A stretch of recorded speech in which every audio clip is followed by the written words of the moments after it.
Hey there, tonight we're diving into Chernobyl 1986 through the eyes of a worker who saw the unimaginable unfold. What you're about to discover is a quiet resilience amidst chaos, far from the Hollywood disaster you might expect.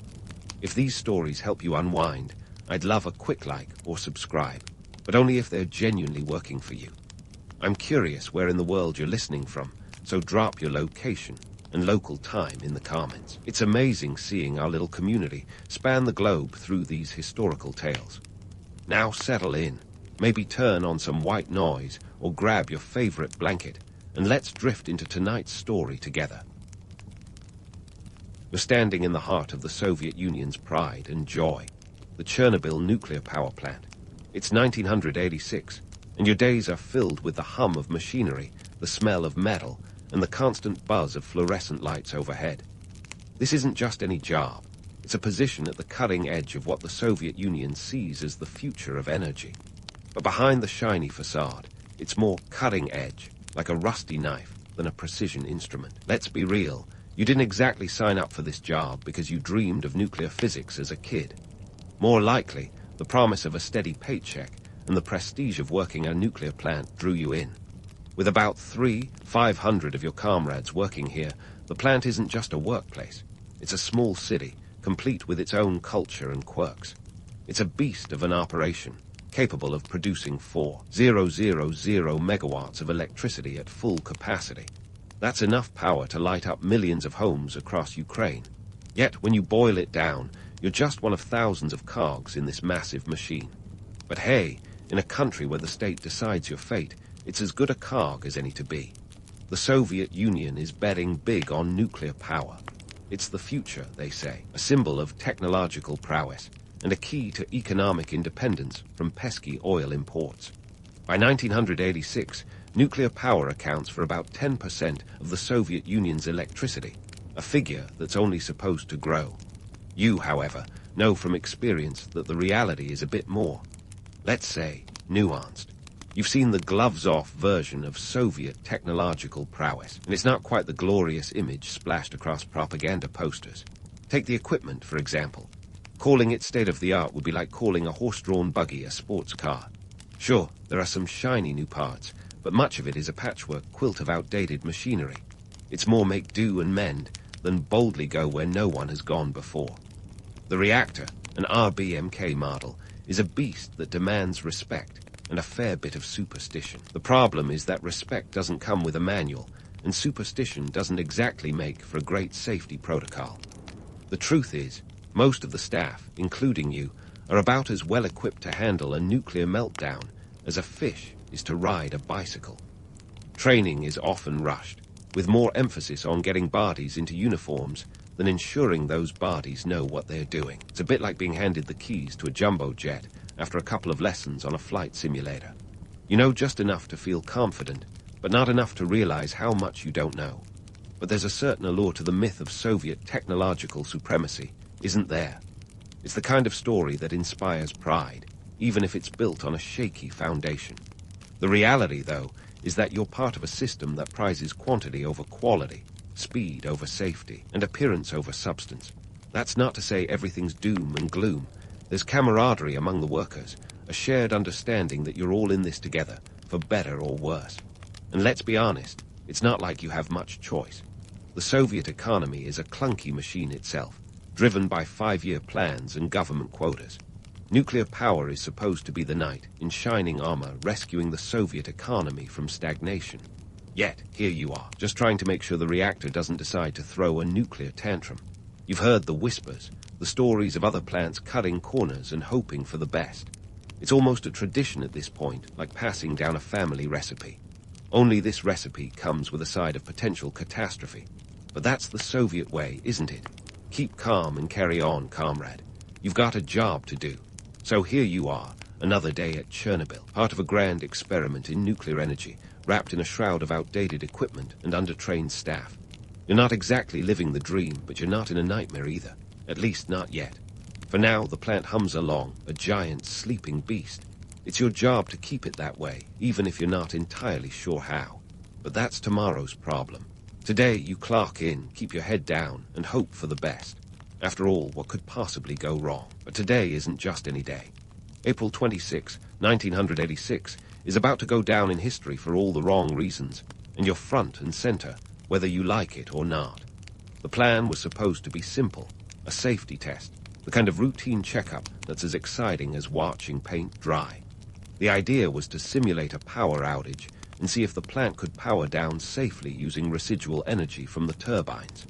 You know, just in case the unthinkable happened. What could possibly go wrong with a test designed to prevent a disaster? Spoiler alert, alert. The test was scheduled for the day shift, but in a classic case of bureaucratic musical chairs, it got postponed to the night shift. Turns out, the plant's own power was needed to keep Kiv's lights on during the day. Priorities, right? So, here you are, in the wee hours with a skeleton crew. You know, just the perfect time to conduct a complex safety test on a reactor that's as temperamental as a toddler without a nap. Now, let's talk about the RBMK reactor itself. This thing is a marvel of Soviet engineering, or a ticking time bomb, depending on how you look at it. The RBMK design is unique, to say the least. It's like the Swiss Army knife of reactors, except some of the blades are missing. The reactor uses graphite as a moderator and water as a coolant, but here's the kicker. Its positive void coefficient means that if the coolant boils away, the reactor's power can actually increase. Think of it as a car that accelerates when you take your foot off the brake. Handy, right? But don't take my word for it. Anatoly Dyatlov, the deputy chief engineer, once said, the reactor was like a Mercedes with a bad driver. Unfortunately, on this night, that driver is a team that's tired and inexperienced, thanks to the shift change. The stage is set, the players are in place, and no one's quite sure where the script is leading. As the test begins, the reactor is at half power. It's supposed to be stable, but the power level drops unexpectedly to near zero. Oops. In any normal situation, you'd abort the test. But this is the Soviet Union, where the show must go on, even if it's careening off a cliff. So, like a stubborn mule, the reactor operators proceed, pulling control rods to raise the power. This is a bit like throwing more coal on a fire, because it's not burning quite right. What could possibly go wrong? Oh, just you wait. Fast forward to the early hours of April 26. The power's still not stable, but the decision's been made to push on. The test involves shutting down the emergency cooling system. A bold move, like turning off your car's brakes just to see what happens. Moments later, alarms start blaring. The reactor's power surges beyond control, a runaway train with no brakes. In a panic, the team tries to shut it down by inserting all the control rods. Unfortunately, the RBMK rods have graphite tips, which briefly increase reactivity when inserted, a small design quirk that's now a major problem. It's the nuclear equivalent of pouring gasoline on a fire. What happens next is a series of explosions that blow the 2,000-ton reactor lid sky high. You're not entirely sure what just happened, only that it's very, very bad. Fire and radioactive debris rain down on the plant, and all hell breaks loose. As chaos unfolds, a worker shouts, "The reactor's gone." It's a statement of disbelief and horror, a realization that the unthinkable has occurred. Amidst the chaos, the Soviet bureaucratic machine springs into action, or rather, inaction. Denial and understatement are the orders of the day. Nobody wants to admit that the crown jewel of Soviet energy policy has just turned into a glowing disaster. Officials are more concerned about saving face than saving lives. It's a bureaucratic dance of deflection, where appearances matter more than reality. But the truth is harder to ignore than the glowing cloud of radioactive dust now spreading across Europe. The myth of Soviet invincibility is cracking like the reactor's containment building. You're witnessing the collision of hubris and reality, a front row seat to the downfall of a system that prized image over integrity. As dawn breaks, the world is waking up to a new reality, one where the illusion of safety is shattered, and the consequences of human error and systemic failure are laid bare. It's a harsh lesson that the pursuit of progress must be tempered by respect for the forces we seek to tame. The world is about to learn this lesson the hard way, and you're right in the middle of it. In the hours and days to come, heroes will emerge, sacrifices will be made, and the true cost of this disaster will become clear. But for now, in the immediate aftermath, there's only confusion, fear, and the grim understanding that the world has changed in the blink of an eye.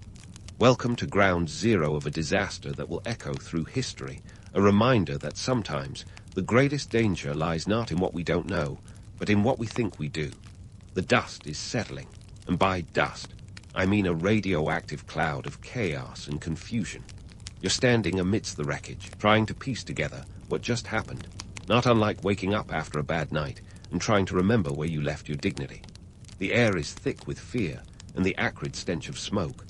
Somewhere in the back of your mind, you know that this isn't just another day at the office. It's something far more sinister. Let's rewind to the moments just after the reactor's lid decided it wanted to take a little trip skyward. The explosion has shattered more than just concrete and steel. It's blown apart the illusion of Soviet nuclear infallibility. You, along with your fellow workers, are scrambling to understand the magnitude of the disaster. The control room, once a hub of monotonous routine, is now a battlefield. Instruments scream error messages, and red lights flash with an urgency that suggests, yes, this is very, very bad. There's confusion, sure, but there's also a kind of grim determination. You're facing the impossible, but that doesn't mean you'll just throw your hands up and call it a day. Welcome to the Soviet spirit, stubborn, relentless, and a little bit insane. You see, while the official reports will later paint a picture of calm and control, the reality is a frantic scramble to mitigate the damage. Workers, many of whom have been up all night, now find themselves thrust into roles they never signed up for. Firefighters, engineers, and let's face it, sacrificial lambs. As dawn breaks over the smoldering remains of the reactor, the first responders arrive. Firefighters from the nearby town of Pripyat charge into the inferno with nothing but their standard gear and the kind of bravery that borders on reckless. There's no time to suit up in protective gear, if they even had such luxuries. Their mission is clear: put out the fire and prevent further explosions. But what they don't know is that they're rushing headlong into a radioactive nightmare. The fire isn't just any fire. It's a cocktail of nuclear fuel and graphite, releasing more radiation than Hiroshima and Nagasaki combined. Yikes. In the midst of this chaos, you can't help but notice the eerie calmness of some of your colleagues. It's a surreal scene, like watching a slow-motion train wreck while sipping your morning coffee. People are moving with purpose, each playing their part in this unscripted disaster movie. There's Leonid Tarptunov, the reactor's senior engineer, desperately trying to bring the reactor under control. And there's Valery Legasov, the scientific advisor, who will later become a key figure in the investigation. They're heroes in the making, though they'd probably prefer a different storyline. Meanwhile, the Soviet government is performing its own kind of dance, a delicate two-step of denial and deflection. The initial response is to downplay the situation. After all, admitting to a nuclear disaster isn't exactly the best way to start your day. Reports trickle out slowly, like molasses in winter, and are as transparent as a brick wall. The official narrative is that everything's under control, just a minor incident, nothing to see here. But you, standing in the radioactive fallout, know better. The contrast between the official reports and the reality on the ground is as stark as night and day. It's like the difference between a postcard of a sunny beach and actually being there during a hurricane. You're witnessing firsthand the Soviet Union's penchant for sweeping problems under the rug. Only this time, the rug is on fire. The government's reluctance to acknowledge the severity of the situation is both baffling and infuriating. But it's also par for the course in a system that values appearances over truth. As the hours tick by, the situation grows more dire. Radiation levels are through the roof, and the plant is a ticking time bomb. The decision is made to evacuate the nearby town of Pripyat, but not before a delay that can only be described as criminally negligent. Some 49,000 residents are told to pack a few essentials for a temporary evacuation. Spoiler: temporary turns out to be permanent. Buses line the streets, a Sama procession of people leaving their homes, their lives, and their futures behind. Back at the plant, the workers are doing what they can to cool the reactor and contain the radiation. It's a Herculean task, and not without casualties. Many will pay the ultimate price, their lives cut short by invisible poison.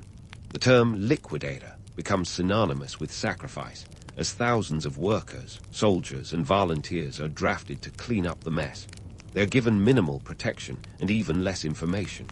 But they press on, driven by duty, loyalty, or perhaps just the inability to comprehend the enormity of what they're facing.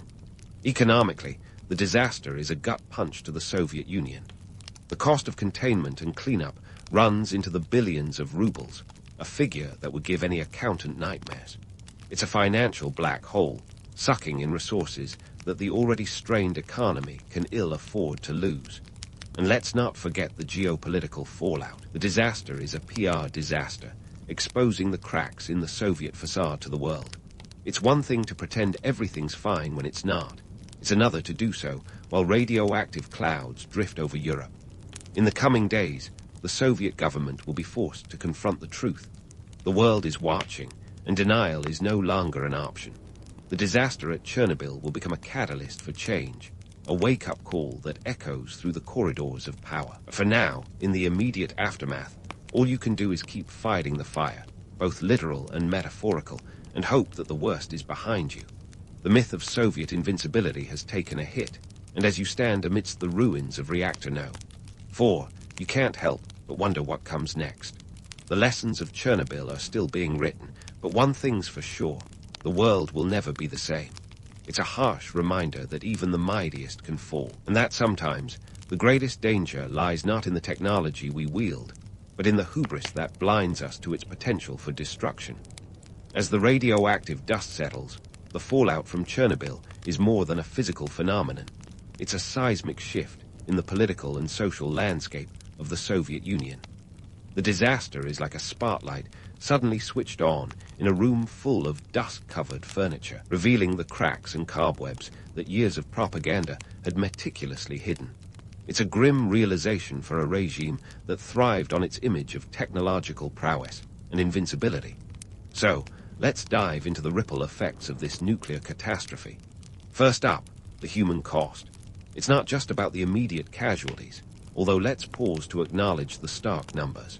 31 initial deaths, thousands more affected by radiation sickness, and estimates suggesting up to 200,000 premature deaths due to radiation exposure over the years. The term liquidator enters the lexicon, describing the 600,000 brave souls tasked with cleanup, armed with little more than shovels and a grim sense of duty. These individuals are the unsung heroes, rushing in where angels fear to tread. But let's call it what it is, a glorified suicide mission in the name of damage control. Now, onto the environment. Chernobyl leaves a scar on the landscape that will last for centuries. The zone of alienation, a 30-kilometer radius around the plant, becomes an eerie ghost town, a monument to human error. The once bustling town of Pripyat, home to nearly 50,000 people, now stands silent, a testament to the speed with which life can be upended. The Red Forest, so named for the ginger hue the trees took on after absorbing radiation, becomes a living graveyard, a natural museum of the disaster's impact. This ecological damage isn't just a Soviet problem. It's a global one, as radioactive isotopes drift across Europe, a grim reminder that borders mean little to fallout. Economically, Chernobyl is a fiscal black hole. The cleanup alone costs billions of rubles, money the Soviet economy can ill afford to burn. It's like trying to plug a sinking ship with a paper towel. The USSR pours resources into containment efforts, constructing the infamous sarcophagus to entomb the reactor, a concrete and steel behemoth that ultimately proves to be as temporary as a band-aid on a bullet wound. The financial strain exacerbates existing economic woes, revealing the Soviet economy's fragility, which had been masked by decades of state-controlled smoke and mirrors. Politically, Chernobyl is a catalyst for change, a wake-up call that even the most ironclad systems can rust from within. The disaster exposes the regime's Achilles heel, a culture of secrecy and denial. Mikhail Gorbachev, the Soviet leader at the time, is forced to reckon with the consequences of decades of bureaucratic opacity. In an ironic twist, Chernobyl becomes a driving force behind Gorbachev's policies of glasnost, openness, and perestroika, restructuring. These reforms aim to drag the Soviet Union, kicking and screaming, into a new era of transparency. It's a monumental task, akin to teaching an old dog not just new tricks, but an entirely new language.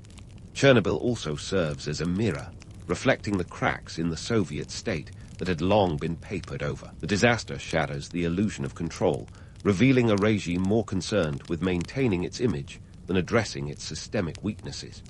This is the kind of regime that, when faced with a nuclear apocalypse, hesitates to inform its own citizens, let alone the world.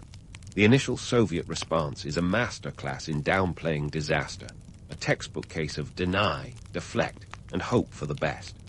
Yet, as the radioactive cloud drifts over Europe, triggering alarms from Sweden to the UK, it's clear that this isn't just a Soviet problem, it's a global crisis. And let's not forget the propaganda machine, which kicks into overdrive in the aftermath of the explosion. In classic Soviet style, the official narrative is spun tighter than a matryoshka doll. The initial reports are laughably optimistic, claiming that the situation is under control and downplaying the radiation levels. It's like trying to convince someone that the Titanic just needed a little more elbow grease. But as the true scope of the disaster becomes unavoidable, the narrative shifts, and the government is forced to admit what everyone else already knows. Chernobyl is a catastrophe of epic proportions. The international community watches with a mix of horror and fascination as the Soviet regime grapples with its worst nightmare. Chernobyl becomes a symbol, not just of nuclear danger, but of the perils of unchecked power and secrecy. It underscores the urgent need for transparency, international cooperation, and accountability in the nuclear age. The disaster prompts a global reassessment of nuclear safety standards, leading to stricter regulations and a newfound emphasis on international oversight. Chernobyl doesn't just expose the flaws in the Soviet system, it accelerates its unraveling. The disaster becomes a turning point, sowing the seeds of dissent and disillusionment within the USSR. Public trust, already on shaky ground, is further eroded as the truth about the disaster leaks out. Citizens, once conditioned to accept the state's version of reality, begin to question the official narrative. It's like peeling back layers of an onion, only to discover that the core is rotten. The political fallout is profound. Chernobyl becomes a rallying point for reformers, environmentalists, and those advocating for greater freedom of information. It emboldens dissidents and fuels the growing demand for change across the USSR. It's as if the disaster tears a hole in the Iron Curtain, allowing the winds of change to blow through. The Soviet grip on power loosens, and the cracks in the regime's foundation widen, heralding the beginning of the end for the Soviet Union. Yet, amidst the chaos and collapse, Chernobyl also serves as a somber reminder of the resilience of the human spirit. The workers, firefighters, and liquidators who risked, and often sacrificed, their lives to contain the disaster are a testament to courage in the face of unimaginable odds. Their efforts, though sometimes futile, reflect a fundamental truth, that even in the darkest moments, there is a flicker of hope and a capacity for heroism. As the Soviet Union stumbles toward its eventual dissolution, the lessons of Chernobyl continue to reverberate. The disaster is a stark warning of the dangers of hubris, secrecy, and a lack of accountability. It's a reminder that technology, while a powerful tool, is also a double-edged sword that requires respect and responsibility. Chernobyl's legacy is a complex one, a blend of tragedy and triumph, failure and resilience. So here we are, standing in the shadow of Reactor No. 4, contemplating the broader impact of a disaster that shook the world. The lessons of Chernobyl are as relevant today as they were in 1986, serving as a cautionary tale for future generations. The myth of Soviet invincibility may have crumbled, but the echoes of Chernobyl continue to challenge us to question, to learn, and to strive for a world that values truth above all else. And as we pause to consider the broader implications of this disaster, let's leave the final word to those who lived through it, the survivors, the heroes, and the everyday citizens who witnessed the collapse of a regime that promised the stars, but delivered a radioactive nightmare.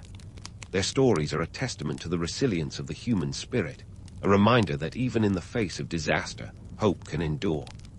As we move forward, let's carry their legacy with us, striving for a future that learns from the past and builds a safer, more transparent world. But for now, we'll leave the story unfinished as the lessons of Chernobyl continue to unfold.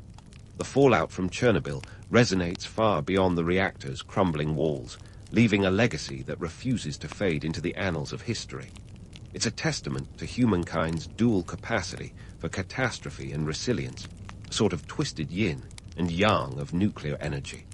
The world learned a few hard truths that day, and the lessons didn't just stay within the borders of the Soviet Union. They spread globally, changing how we approach the atomic genie that we so eagerly unleashed from its bottle. First off, let's talk about the nuclear policy makeover. Post-Chernobyl, countries worldwide took a good, hard look in the mirror, and what they saw wasn't pretty. It was like waking up after a wild night out and realizing you made some questionable decisions. The disaster highlighted the glaring need for international cooperation and transparency in nuclear energy, leading to significant changes. The International Atomic Energy Agency, IAEA, ramped up its safety standards and inspections, the nuclear equivalent of a stern parent laying down the law after finding out you threw a house party while they were away. Nations like the United States and those in the European Union imposed stricter regulations, and some countries even hit the brakes on their nuclear ambitions altogether. Italy, for example, said arrivederci to nuclear power in a 1987 referendum, while Germany embarked on a phased exit strategy, planning to shut down its reactors by 2022. But here's the kicker. Despite the disaster's shadow, nuclear power didn't vanish into the ether like a bad fashion trend. The allure of clean, high-output energy remains strong, especially in a world increasingly worried about climate change and fossil fuel dependency. Talk about a complicated relationship, right? Countries like France doubled down on nuclear power, with nearly 70% of its electricity still coming from nuclear plants. It's like knowing the risks of eating too many sweets, but still reaching for that extra slice of cake. The world, it seems, is still trying to balance its fear of nuclear meltdowns with its love for cheap, carbon-free energy. Now about those myths. Chernobyl, much like any good legend, is shrouded in half-truths and exaggerations. It's got all the elements of a blockbuster: drama, heroism, and tragedy. The HBO miniseries certainly didn't hurt its mythic status either, did it? But let's sift through some of the more sensationalized bits. No, the exclusion zone isn't teeming with radioactive mutants straight out of a sci-fi flick. Wildlife has actually thrived in the absence of humans, with wolves, bears, and even P.R. Zawalski's horses making a comeback. It's an ironic twist that the very place synonymous with nuclear disaster has become an unintended wildlife sanctuary, a sort of radioactive Eden. And then there's the enduring image of the Soviet Union's downfall, often painted as a direct consequence of Chernobyl. While the disaster undoubtedly exposed the structural flaws and secrecy that plagued the regime, attributing the entire collapse of the USSR to this single event is a bit like blaming a single raindrop for a flood. The Soviet economy was already on shaky ground, and Chernobyl was just one of many nails in the coffin. Yet, as myths go, the narrative of Chernobyl as the catalyst for the Soviet collapse is just too juicy to resist, even if it oversimplifies the complex web of political, economic, and social factors at play. Amidst the chaos and confusion, there's a bright spot: the sheer tenacity of those who faced the disaster head-on. The human spirit, as it turns out, is a stubborn thing.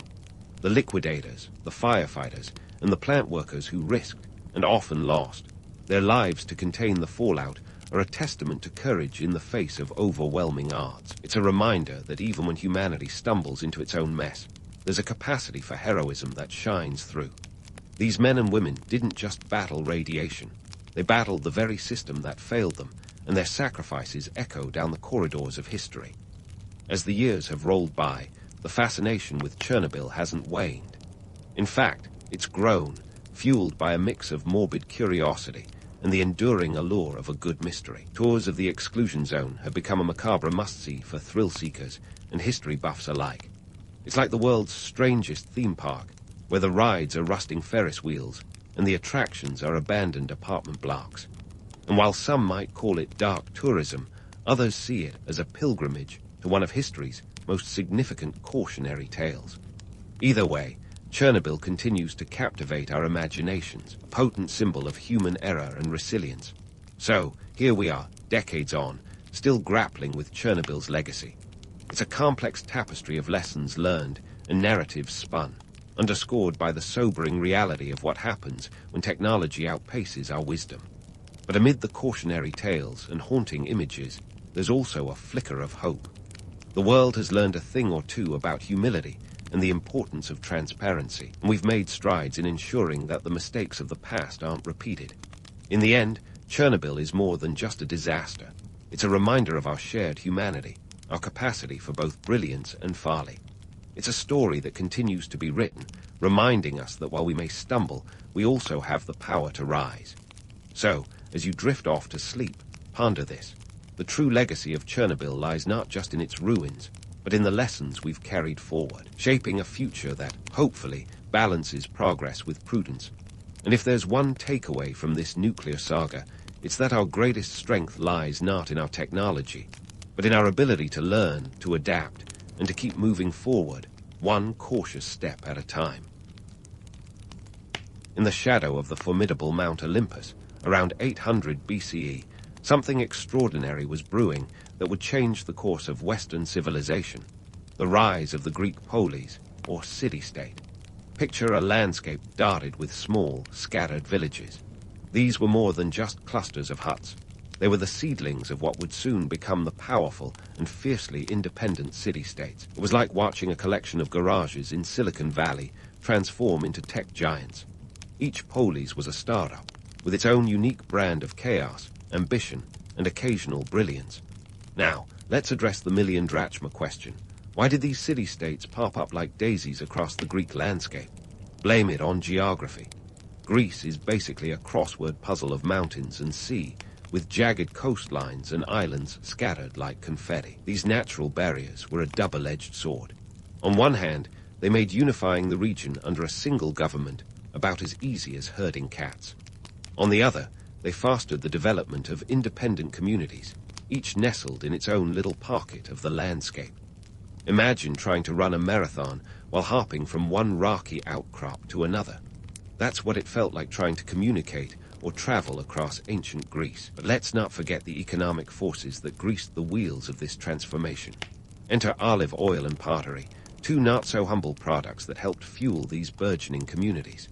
Olive trees loved the Mediterranean climate, and in turn, the Greeks loved olives.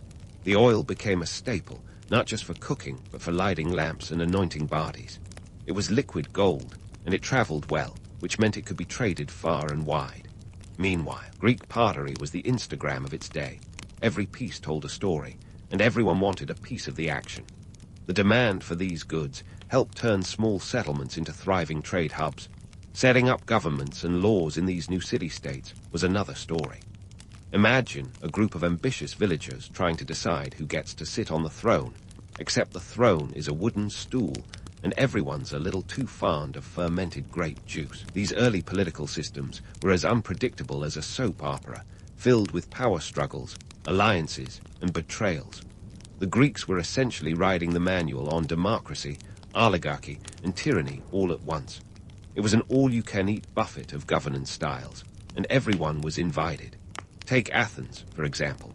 Before it became the poster child for democracy, it went through a few awkward teenage years as an oligarchy. A few wealthy families called the shots, while everyone else looked on, probably muttering about the unfair distribution of hummus. Over time, as the common folks got tired of being the audience in a political drama where they had no lines, reforms were pushed through, often with the subtlety of a sledgehammer. Solon, one of Athens' early reformers, introduced laws that were supposed to address class tensions. His solutions were like putting a band-aid on a leaky dam. They look good on paper, and that's about it. Meanwhile, Sparta, Athens' tough-as-nails neighbor to the south, decided that democracy was for wimps. They opted for a mixed government system with 2 kings. Why have just one when you can double the fun? They also had a council of elders and an assembly, which sounds impressive until you realize it was a bit like having grandparents run a daycare. Strict rules, lots of discipline, and not much room for creativity. But give them credit where it's due. The Spartans knew how to keep order and train soldiers who could turn even a game of hopscotch into a military exercise. Back to the broader picture, these city-states were not just political entities.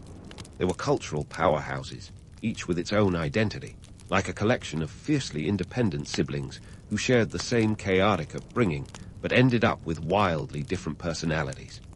Athens was the philosopher, always asking why, and how can we do this better?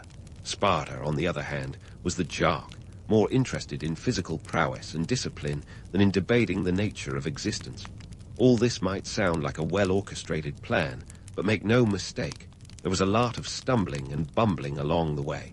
The Greek city-states were like teenagers trying to figure out what they wanted to be when they grew up, complete with the existential crises and questionable decisions. It was messy, unpredictable, and at times downright hilarious. Yet out of this chaos came some of the most enduring legacies of Western civilization. As we delve into this fascinating period, remember that the Greek polis wasn't born fully formed. It was molded over time, shaped by geography, economics, and the relentless human spirit that refused to settle for less. With olive oil in one hand and a piece of pottery in the other, these city-states carved out their place in history, leaving behind stories that continue to enchant and educate us today. So buckle in, this is just the tip of the Acropolis. Now, let's dive into the tale of two cities that couldn't have been more different if they tried: Athens and Sparta. Picture them as the ancient world's dysfunctional power couple. If Athens was the artsy type who liked to philosophize over a cup of wine, Sparta was the friend who preferred a strict 4 a.m. workout regime. Their differences were stark, and so was their rivalry, a theatrical drama that would put even the most heated reality TV feuds to shame. Athens, the darling of democracy, was all about the people, or at least that was the sales pitch. In reality, it was like a club with a bouncer at the door. Sure, they invented this thing called democracy, but it was more of a VIP event. Only free male citizens over the age of 18 were invited to the party, which left out women, slaves, and foreigners. Of a population of roughly 300,000 people, only about 30,000 actually got to vote. So it was democracy, but with a significant asterisk attached. The Athenian assembly, or ecclesia, was where the magic happened, or the chaos, depending on your take. Citizens gathered on the Pnyx, a hill west of the Acropolis, to debate and vote on everything from war to financial matters, often with the fervor of a Twitter debate. Meanwhile, Sparta took one look at democracy and said, "No thanks, we'll stick to what we know." And what they knew was military discipline, so intense it would make a boot camp look like a spa day. Sparta was more about the collective than the individual, and they ran their society with the precision of a Swiss watch. Their government was a mix of monarchy, oligarchy, and democracy, though democracy in Sparta meant something very different than in Athens. 2 kings led the charge, literally, in times of war. But the real power rested in the hands of the Gerousia, a council of 28 elders over the age of 60. Yes, you needed a few grey hairs to get in, and probably a Spartan sense of humor, which is to say, none at all. The Spartan Apella, an assembly of male citizens, had a voice, but more of a polite whisper than a shout. They could vote yes or no on proposals from the Gerousia, but they weren't exactly drafting legislation. If Athens was a cacophony of voices, Sparta was a disciplined orchestra, with every note in its place. The Agoge, their infamous education system, was like a fraternity initiation that never ended. Boys were taken at age 7 to be trained as soldiers, learning hardship, endurance, and how to eat mystery meat without flinching. It was extreme, but it produced warriors who could probably win a staring contest with a statue. These political and social choices had ripple effects on their economies and daily lives that were as different as night and day. Athens was a commercial hub, bustling with traders, artisans, and philosophers. It was like the Wall Street of the ancient world, but with more togas and less caffeine. Their economy thrived on trade, thanks to their strategic location near the sea. They imported grain from places like Egypt and exported olive oil, pottery, and silver. The Laurium mines, about 30 miles south of Athens, were a silver production powerhouse, fueling the city's economy and, incidentally, the pockets of the wealthy elite. Sparta, on the other hand, was like the minimalist friend who insists on living with only the essentials and a few hundred spears. Their economy was based on agriculture, with land worked by Helots, a subjugated population who did all the heavy lifting while the Spartans focused on their military prowess. The Helots were the unsung labor force, and their numbers were significant. Estimates suggest they outnumbered the Spartan citizens by as much as 7 to 1. This imbalance was a constant source of tension, leading to regular crypteia, a sort of state-sponsored secret police activity aimed at keeping the Helots in check. It was ruthless, but in the Spartan mind, it was necessary for survival. Athens and Sparta's love-hate relationship was less about romance and more about strategic alliances and power plays. The Peloponnesian League, led by Sparta, was the ancient equivalent of a defensive alliance. Picture NATO, but with more spears and less paperwork. Its main goal was to counter the influence of the Athenian Empire, which was spreading like wildfire across the Aegean.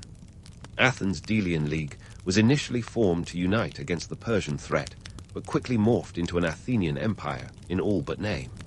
Tribute flowed into Athens from other city-states, filling its coffers and allowing for cultural projects like the Parthenon. The tension between these two powerhouses simmered for decades, with skirmishes and proxy wars flaring up like an ongoing game of chess. The First Peloponnesian War, c. 460-445 BCE, was the opening act, a decade of conflict that ended in a shaky peace. The 30 Years' Peace Treaty of 445 BCE was supposed to be the ancient equivalent of a ceasefire, but it was about as stable as a Jenga tower on the verge of collapse. It didn't take long for hostilities to resume, leading to the Second Peloponnesian War, 431-404 BCE. This was the main event, the showdown that would decide the fate of Greece's most famous frenemies. What made this rivalry so compelling wasn't just the battles fought on land and sea, but the stark contrast in how each city-state saw the world. Athens championed individualism, creativity, and debate, while Sparta revered discipline, order, and communal strength. It was a clash of ideologies as much as armies, with each city-state convinced of its superiority. They were like two siblings vying for the approval of history, each convinced they had the right answers. The Athenian democracy, for all its flaws, was a remarkable experiment in governance. It planted the seeds for modern democratic systems, even if it was more exclusionary than inclusive. The idea that citizens could shape their destiny through debate and vote was revolutionary. Meanwhile, Sparta's focus on military discipline and communal living created a society that was both feared and admired. Their soldiers were legendary, and their way of life was a testament to the power of unity and shared purpose. As we unravel the intricate tapestry of Athens and Sparta's rivalry, it's essential to remember that neither was perfect. They were both products of their environment, shaped by geography, economics, and necessity. Their choices, while often at odds, were pragmatic responses to the challenges they faced. And while their story is one of conflict, it's also a story of resilience, innovation, and the relentless pursuit of greatness. In the next part, we'll continue to explore how this rivalry unfolded, focusing on the key battles, alliances, and betrayals that defined the era. This is the grand drama of ancient Greece, where every decision had the potential to alter the course of history. So stay tuned, because the saga of Athens and Sparta is far from over. As Athens and Sparta squared off for their ancient showdown, it was the Persian Wars that first cast a long shadow over the Greek city-states. You know, those Persian Wars where the Greeks banded together to fend off an empire so vast that just listing its provinces would take longer than the actual combat. Our story begins in 490 BCE, when the Persian Empire, led by Darius I, decided it was time to give Greece a not-so-friendly visit, like a neighbor who shows up uninvited and stays for dinner.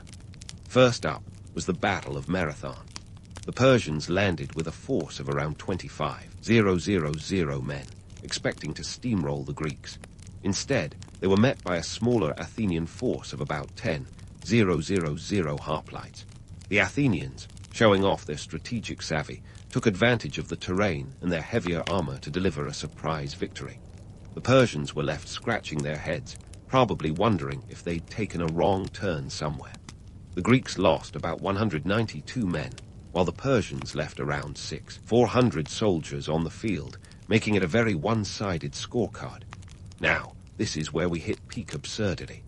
Legend has it that a runner named Pheidipides sprinted about 26 miles from Marathon to Athens to announce the victory, only to collapse and die on the spot. This tale is the reason you might see people today willingly pay to run marathons, a feat that's both a testament to human perseverance and a reminder that maybe some ancient stories should have stayed just that, stories. Fast forward to 480 BCE, and the Persians were back for round two, this time under Xerxes' eye. Picture the scene. a massive Persian army, estimates ranging from 100,000 to 300,000 soldiers, marching towards Greece like a tidal wave of humanity. Their target, the pass at Thermopylae, a narrow strip of land that was essentially the ancient world's version of a bottleneck. Enter Leonidas and his 300 Spartans, plus a few thousand other Greek allies who don't get nearly enough credit in popular retellings. For 3 days, these warriors held the line, displaying a level of courage and discipline that would make a modern drill sergeant weep with pride. Ultimately, they were outflanked thanks to a traitorous Greek giving the Persians a secret path. The result? A heroic last stand that cost the Greeks dearly, but became legendary fodder for every motivational poster ever. Meanwhile, at sea, the Greeks were busy showing off their naval prowess at the Battle of Salamis. Themistocles, the Athenian naval commander with a flair for the dramatic, lured the Persian fleet into the narrow straits of Salamis. Think of it as an ancient game of hide-and-seek, where the Greeks, with their smaller and nimbler ships, had the upper hand. The result was a decisive victory that sent Xerxes packing, licking his wounds. The Greeks sunk about 200 Persian ships at the cost of around 40 of their own, a maritime triumph that kept the Persians at bay. These victories came at significant costs, both in human lives and in drachmas. War isn't cheap, and neither are wooden triremes. The Greeks paid dearly to keep their city-states free, with Athens footing much of the bill. The aftermath of the Persian Wars saw Athens rise to prominence, transforming the Delian League from a defensive alliance into a burgeoning empire. Money poured in from tribute-paying allies, allowing Athens to flex its cultural and military muscles. But don't let the romanticism of Greek unity fool you. The Persian threat might have temporarily united the city-states, but old rivalries die hard. With their attention no longer on Persia, the Greek city-states turned their gaze inward, eyeing each other warily like cats in a bag. Cue the Peloponnesian War, the ancient Greek equivalent of a messy family feud that lasted from 431 to 404 BCE. This war pitted the Athenian Empire against the Peloponnesian League, led by Sparta, in a drawn-out conflict that would make any soap opera look tame. The war started over a series of disputes and alliances gone sour, because apparently Greeks loved nothing more than a good quarrel. Athens had the superior navy, while Sparta boasted an unbeatable land army. It was like watching the world's longest game of rock, paper, scissors, with each side stubbornly insisting they held the winning hand. The Peloponnesian War was a marathon, not a sprint, filled with strategic blunders and human tragedy. Athens, under the leadership of Pericles, decided to hide behind its walls and rely on its naval superiority. But what they didn't count on was the plague that hit Athens in 430 BCE, wiping out about a quarter of its population, including Pericles himself. This was ancient warfare at its most brutal, where disease could do more damage than any sword. Economic strain was another casualty of this conflict. Athens' treasury took a hit as the war dragged on, and the constant fighting drained resources on both sides. The Spartans, not known for their wealth, had to rely on Persian gold to fund their war effort. Yes, the irony is thick. Sparta, the champion of Greek independence, taking money from their old Persian enemies to fight fellow Greeks. War really does make strange bedfellows. The conflict saw its fair share of strategic genius and boneheaded decisions. The Sicilian expedition of 415 BCE is a prime example of the latter. Athens, in a fit of overconfidence, decided to invade Sicily, hoping to expand its empire. Spoiler alert, it was a disaster. The campaign ended with the complete destruction of the Athenian fleet and army, leaving Athens vulnerable and humiliated. It was a pivotal moment that turned the tide in Sparta's favor. By 404 BCE, after decades of fighting, Sparta emerged victorious. Athens was forced to surrender, its walls torn down, and its empire reduced to rubble. The cost of this victory was staggering. The war had drained the Greek world of manpower and resources, leaving a landscape littered with the debris of once great city-states. Sparta's victory was pyrrhic, not that they'd admit it, but their supremacy was as short-lived as a Greek summer. The Peloponnesian War didn't just reshape the map. It left a legacy of lessons in hubris and the futility of endless conflict. It's a story that echoes through history, where the allure of power and the fear of rivals can lead to self-destruction. The Greeks, in their bid for dominance, had weakened themselves, paving the way for their eventual subjugation by the Macedonians under Philip Roman II, one of those delightful ironies that history loves to serve up. As we continue our exploration of this tumultuous era, remember that the Persian and Peloponnesian Wars were more than just battles. They were transformative events that reshaped the Greek world, forcing city-states to confront their own ambitions and limitations. The human cost was immense, a reminder that in war, whether ancient or modern, the true price is paid in blood and dreams. Stay tuned as we delve deeper into the aftermath of these conflicts and the enduring legacies they left behind. The Persian and Peloponnesian Wars may have left Greece battered and bruised, but they also set the stage for a cultural renaissance that would echo through the ages. The classical period wasn't just a time of political upheaval, but also a golden age of creativity and intellectual fervor. This was the era when the Greeks decided to take a break from their endless squabbles to ponder life's big questions. Or at least, some of them did. Enter Socrates, the man who could turn a simple conversation into a philosophical minefield. Socrates didn't write a single word himself. He was too busy asking questions. His method: walk around Athens and engage anyone who'd listen in a dialogue designed to unravel their assumptions. Picture him as the original street philosopher, challenging the status quo one question at a time. His approach was so effective that he managed to annoy nearly everyone in Athens, eventually landing himself on trial for corrupting the youth and impiety. The charges were as flimsy as a toga in a stiff breeze, but they stuck. Socrates was sentenced to death, forced to drink a cup of hemlock, a cocktail that, spoiler alert, didn't end with a happy hour. Despite, or maybe because of, his messy demise, Socrates left a legacy that was anything but trivial. His former pupil, Plato, picked up the philosophical torch, founding the academy in Athens around 387 BCE. This wasn't your typical school with pop quizzes and recess. It was a place where thinkers gathered to explore ideas about reality, knowledge, and ethics. Plato's writings, including The Republic, laid the groundwork for Western philosophy, envisioning an ideal state ruled by philosopher kings. It was a nice thought, even if real-world politics seemed more inclined toward philosopher turmoil. Now, let's pivot to the Parthenon, that architectural marvel perched atop the Acropolis. Built between 447 and 432 BCE, it was the crown jewel of Athens, a temple dedicated to Athena, the city's patron goddess. Constructing this masterpiece didn't come cheap. The cost was a staggering 469 silver talents, roughly $3 billion today, give or take an olive grove. It wasn't just a vanity project. The Parthenon was a bold statement of Athenian power and piety. It was like the ancient version of a national monument, except with more columns and fewer gift shops. The Parthenon wasn't just about aesthetics. It was a symbol of cultural pride, and its construction employed thousands of Athenians. This was democracy in action, or at least democracy's more glamorous side. The building was adorned with sculptures depicting mythological scenes, each one a testament to the craftsmanship and artistry of the era. The famous frieze captured the Panathenaic procession, an annual festival celebrating Athena. It was a parade frozen in marble, complete with chariots, animals, and citizens, all immortalized in stone. But let's not get swept away by the romanticism. The Parthenon, like much of Athenian culture, was built on the backs of those who didn't get a seat at the democratic table. Slaves, medics, resident foreigners, and women contributed to the city's prosperity, but were largely excluded from its political life. The Parthenon was a temple of democracy, sure, but also a reminder of the sharp divides that underpinned Greek society. Meanwhile, the arts were flourishing in Athens.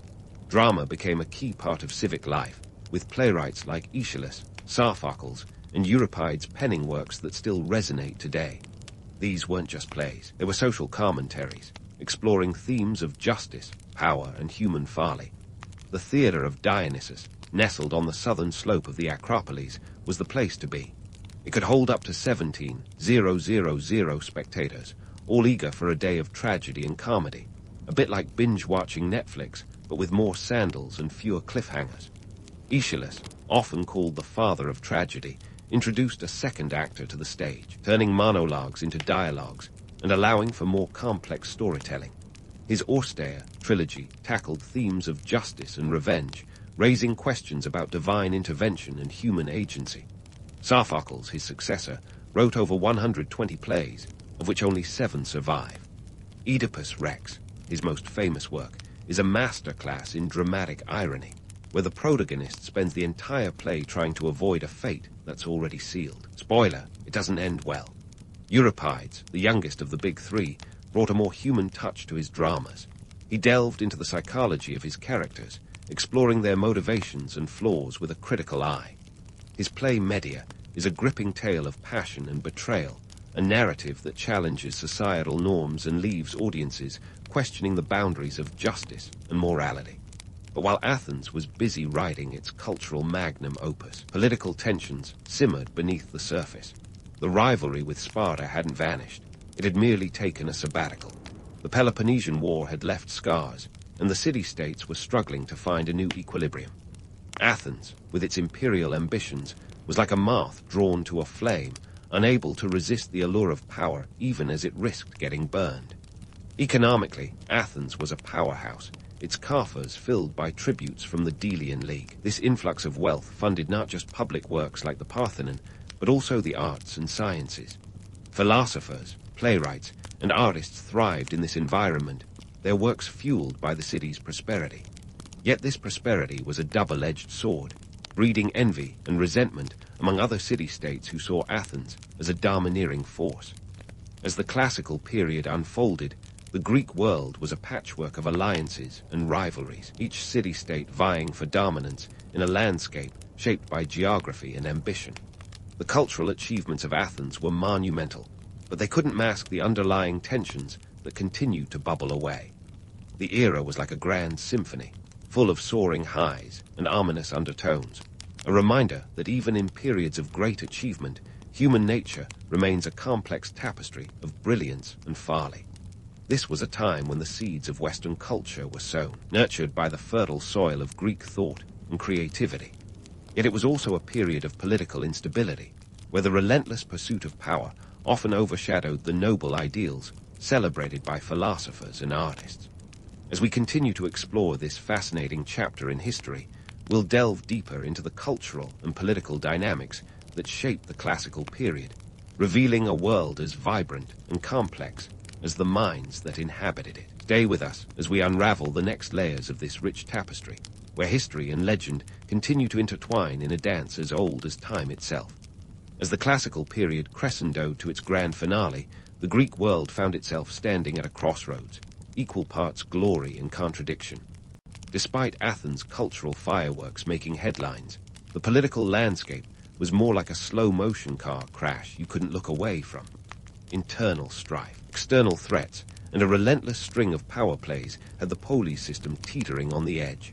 It was like watching a soap opera with a cast of thousands, each city-state with its own drama, yet all tangled in the same messy plot.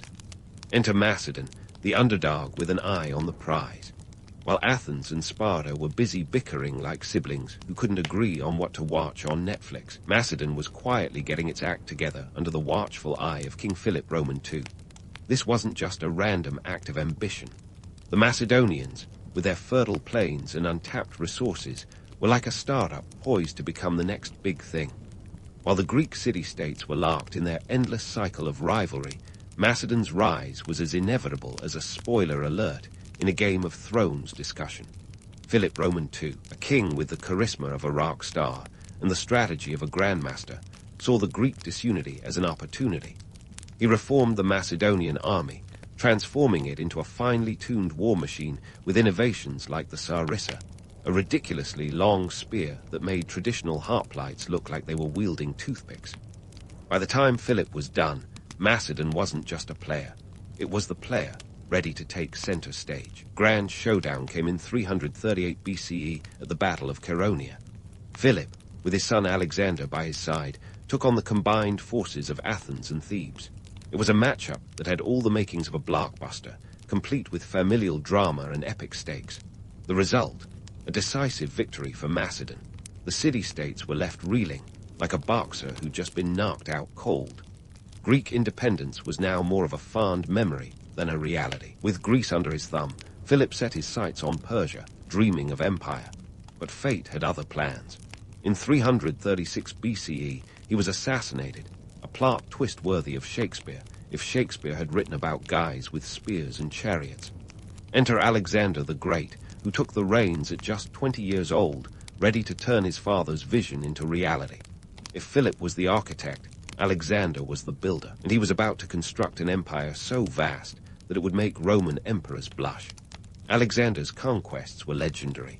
By 323 BCE, he had toppled the Persian Empire, marched into Egypt, and reached as far as India.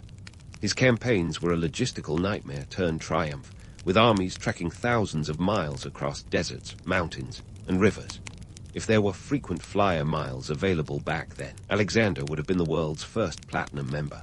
But his empire was as fragile as it was vast. Alexander's unexpected death at 32 left no clear heir, and like a house of cards, his empire quickly fragmented. Back in Greece, the city-states were now mere pawns in a game far larger than themselves. The Polis system, once the pride of Greek civilization, was on life support. The dream of independent city-states, each a beacon of culture and governance, had faded. They were absorbed into larger empires, their autonomy reduced to a footnote in history. The romanticized image of the Polis, a bustling hub of democracy and debate, was replaced by the sobering reality of imperial dominion. The legacy of the Greek Polis is a mixed bag. On one hand, it planted the seeds of democracy, laying the groundwork for modern governance. The idea that citizens could have a say in their own destiny was revolutionary, even if it came with a hefty asterisk of exclusion. Yet, the Polis system was also a cautionary tale of what happens when unity is sacrificed for rivalry. The very independence that fueled their innovation also sowed the seeds of their downfall.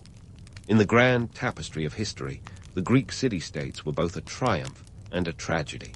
They gave us philosophy, drama, and art that continue to inspire, while also reminding us of the perils of disunity and ambition unchecked. Their story is a testament to the complexity of human nature, a world of brilliance and folly, where the pursuit of greatness often came with a hefty price tag. As we wrap up this journey through the rise and fall of the Greek Polis, take a moment to reflect on the echoes of this era in our own time. The ideals of democracy, justice, and civic responsibility are as relevant today as they were in the crowded assemblies of Athens. Yet, the lessons of hubris, rivalry, and the dangers of division are also ever-present reminders. In the end, the Greek city-states left us with more than just ruins and myths. They left us with questions and aspirations that continue to shape our world, urging us to build on their legacy while avoiding their pitfalls. And that, dear listener, is a tale worth telling. In the late 18th century, the world was bustling with change, revolutions, and discoveries. But tucked away in southern Africa, a young Zulu boy named Shaka was busy plotting his own brand of greatness. Not that anyone noticed at the time. Born around 1787, give or take a year because, let's face it, birth certificates weren't exactly trending in rural KwaZulu-Natal. Shaka was the son of Senzangekona, a Zulu chief, and Nandi, a woman of the Langeni people, whose love story was less Shakespearean romance and more oops, we have a kid now. Shaka's early life was like a tragic soap opera set in a cattle kraal.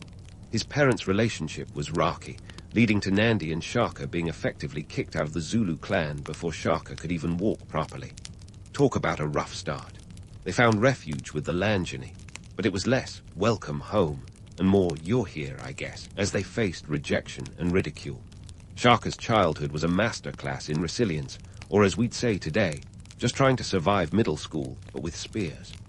Now, the social and political landscape of the Zulu people at the time was a bit of a hot mess.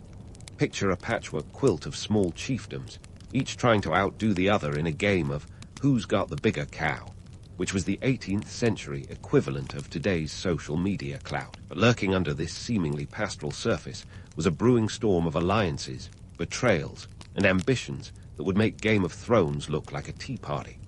Young Shaka, growing up amidst this chaos, was perhaps the least likely candidate for future fame. He spent his days herding cattle, which was about as glamorous as it sounds. Yet, it was during these mundane tasks that Shaka allegedly came up with his first genius move, the now famous bull horn formation. Legend has it that while watching the cattle, He noted their natural flanking movements and thought, hey, this might work on a battlefield. Sure, it's a great story, but let's not forget that young Shaka probably spent more time dodging cow-pats than strategizing military maneuvers. Now, let's talk practicality versus myth. Was Shaka really an innovative military genius at the age of 10, or was this just a tale spun by storytellers looking for a catchy origin story?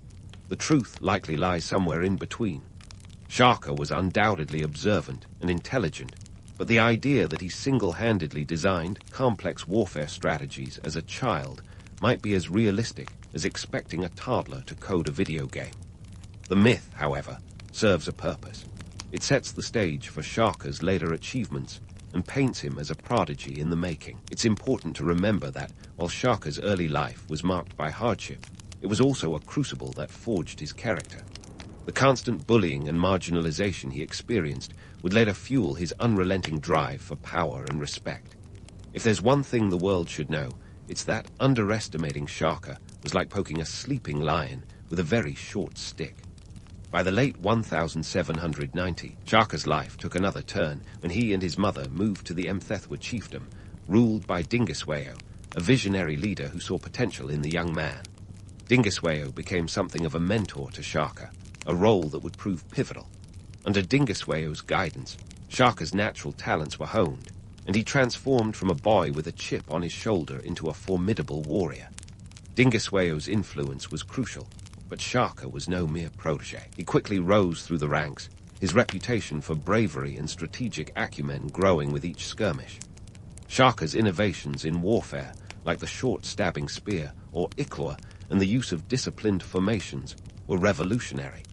These weren't just gimmicks, they were game changers that would later allow him to build an empire. So, here we are, at the end of Shaka's early chapter, with a young man who was once a dismissed illegitimate child, now poised to reshape history. His rise wasn't just a personal triumph, it was a seismic shift in the region's power dynamics. And while the myths surrounding his youth might be embellished, they underscore the essence of Shaka's story. A tale of overcoming adversity, driven by an insatiable quest for greatness. As we dive deeper into his life, remember that the legend of Shaka Zulu is as much about the man as it is about the myth, and sometimes the truth is even more compelling than the fiction. So, as we pick up the story, Shaka's on the brink of greatness, but let's not pretend this was a fairy tale with a guaranteed happy ending.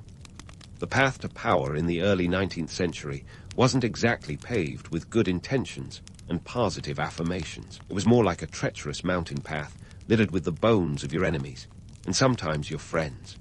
Shaka's rise was anything but linear. First, he had to navigate the tangled web of alliances and rivalries that characterized the political landscape of southern Africa at the time. The Mthethwa under Dingiswayo had a shaky hold on power, and Shaka's own people, the Zulu, were a relatively small fish in a pond full of much bigger sharks. But here's where Shaka's strategic genius came into play. While Dingiswayo was busy trying to hold his coalition together, Shaka was quietly amassing influence, making friends and frenemies alike. By 1816, the stars, or perhaps the assegais, aligned for Shaka. Dingiswayo was captured and executed by Zwaide, the leader of the Ndwandwe, another powerful chiefdom. This was the kind of power vacuum that Shaka was ready to exploit. With his mentor gone, Shaka moved swiftly to assert control over the Mthethwa, and by extension, the Zulu, which was like going from being the assistant manager to the CEO overnight. But how did Shaka pull off this meteoric rise without getting a spear in the back? The man had a knack for military innovation that made him a force to be reckoned with. His introduction of the iklua, a shorter stabbing spear, was one of those "why didn't anyone think of this before?" moments in history. While everyone else was flinging long spears from a distance, Shaka opted for up-close and personal combat. It turns out, when you're fighting in tight formations, a shorter weapon is less about style and more about not accidentally skewering your own teammates. This wasn't just about having a cool new weapon, though. It was about fundamentally changing the way battles were fought. Shaka's troops were trained to be a well-oiled machine, moving in disciplined formations that could outmaneuver larger forces. His tactics were as much about psychology as physical prowess. By closing the distance with terrifying speed, Zulu warriors left their enemies with two options: fight or flight. More often than not, it was the latter. Now, let's talk about the cost of such innovations. Training an army to fight in this new style wasn't free. It required resources, time, and quite frankly, a lot of convincing. But Shaka was nothing if not persuasive. His charisma and reputation helped him build an army that was as loyal as it was lethal.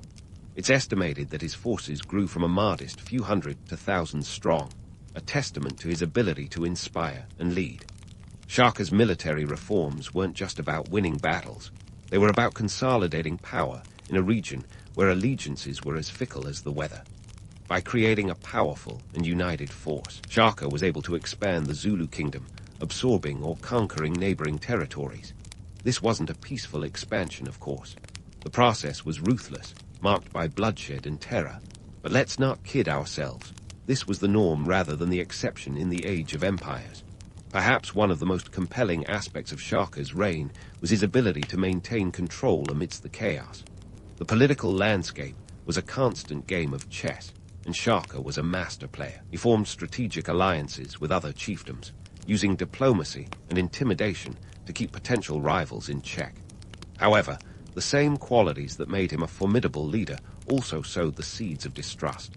The more power he accumulated, the more he became a target for those who feared his growing influence. And here's where the myth and the man start to blur again. Shaka's reputation as a ruthless leader who brooked no dissent is legendary, but it's also been exaggerated over the years. Accounts of his reign often depict him as a tyrant who ruled through fear, but the reality is more nuanced. Yes, he was feared, but he was also respected for his strategic brilliance and his ability to command loyalty. His rule was a complex dance of power, where charisma and cruelty went hand in hand. However, it wasn't all smooth sailing for Shaka. As he expanded his kingdom, he faced increasing resistance from the Ndwandwe, whose leader Zwide wasn't exactly thrilled about the Zulus' growing power. This rivalry culminated in a series of confrontations that tested Shaka's military prowess and strategic acumen. But Shaka was nothing if not adaptable. Whether facing defeat or victory, he learned from each battle, refining his tactics and strengthening his forces. In the end, Shaka's rise to power was a remarkable feat of strategy, innovation, and sheer force of will. He transformed the Zulu from a small, marginalized group into a formidable empire, reshaping the political landscape of southern Africa. His legacy, however, is a double-edged sword. While he is celebrated as a military genius and visionary leader, his reign was also marked by violence and upheaval. The very qualities that made him a great leader also made him a controversial figure, one whose life and legacy continue to be debated and dissected to this day. As we continue to explore Shaka's life, it's essential to remember that history is rarely black and white. Shaka was both a product of his time and a man ahead of it. His story is one of ambition, resilience, and the relentless pursuit of power, a tale as compelling and complex as the man himself. And while we've only scratched the surface of his rise, there's much more to uncover as we delve deeper into the life of the king who dared to dream big and reshape his world in the process. Shaka's journey from underdog to apex predator was about to hit its stride, with each move as calculated as a chess grandmaster's. But let's sidestep the epic tales for a moment and dig into the nuts and bolts of Shaka's empire, the practical stuff that doesn't make it into the Hollywood scripts. You see, expanding a kingdom isn't just about swinging spears and shouting war cries. Nope, it's also about economics, logistics, and those less glamorous things like cattle raiding. That's right, cattle raiding, a practice as old as time and just as thrilling as it sounds. Cattle weren't just livestock. They were the backbone of the Zulu economy, the currency of kings and commoners alike. In Shaka's world, boasting about the size of your herd was the 19th century version of flaunting a luxury car collection on Instagram. So, what do you do when you want to grow your kingdom but don't have the funds to buy a few thousand cows? You liberate them from your neighbors, of course. And by liberate, I mean you take them by force, because diplomacy wasn't exactly Shaka's strongest suit when it came to economic expansion. In practice, this meant Shaka's forces would execute lightning-fast raids on neighboring chiefdoms, corralling cattle, and sometimes even the people who tended them. Because why not add a few employees while you're at it? These raids weren't just smash-and-grab operations. They were meticulously planned with the precision of a heist movie.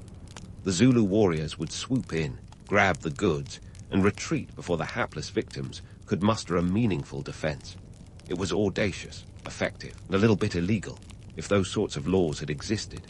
Now, onto the legendary battle of Crackling Hill, a clash as famous in Zulu lore as any blockbuster battle scene. Picture this. It's 1818, and Shaka's Zulu warriors are up against Zwide's Ndwandwe forces, a formidable enemy itching to put an end to Shaka's meteoric rise. The stakes were high, and the odds weren't exactly stacked in Shaka's favor. Outnumbered and outgunned, the Zulu had to think outside the box, or in this case, the hill. Crackling Hill was a masterclass in psychological warfare. Shaka's forces occupied the high ground, not for the scenic views, but to force the Ndwandwe into an uphill slog. With the sun baking down like a relentless oven, the attackers found themselves exhausted before they even got close. But here's the kicker. Shaka had ordered his men to leave gaps in their lines, deliberately enticing the Ndwandwe to charge in. Once they did, the Zulu counterattacked with ferocity, closing the gaps like a bear trap. It was a tactical move that turned the battle into a slaughter, and not the kind that favors the attackers. This was more than just a win for Shaka. It was a psychological victory that sent a clear message. Underestimate the Zulu at your peril. It also underscored Shaka's genius for turning the tide with limited resources. His ability to outthink and outmaneuver his foes became the stuff of legend. Though let's not forget that behind every great tactic is a mountain of sweat, blood, and a bit of luck. But psychological warfare wasn't just for the battlefield. Shaka had a knack for theatrical displays of power that kept both allies and enemies on their toes. When he wasn't busy expanding his empire, he was hosting grand military parades, the 19th century equivalent of a flex on social media. These were not mere displays of vanity. They were strategic demonstrations designed to project strength and unity. Every stride, every spear thrust was choreographed to intimidate and inspire. It was all about controlling the narrative, and by extension, the region.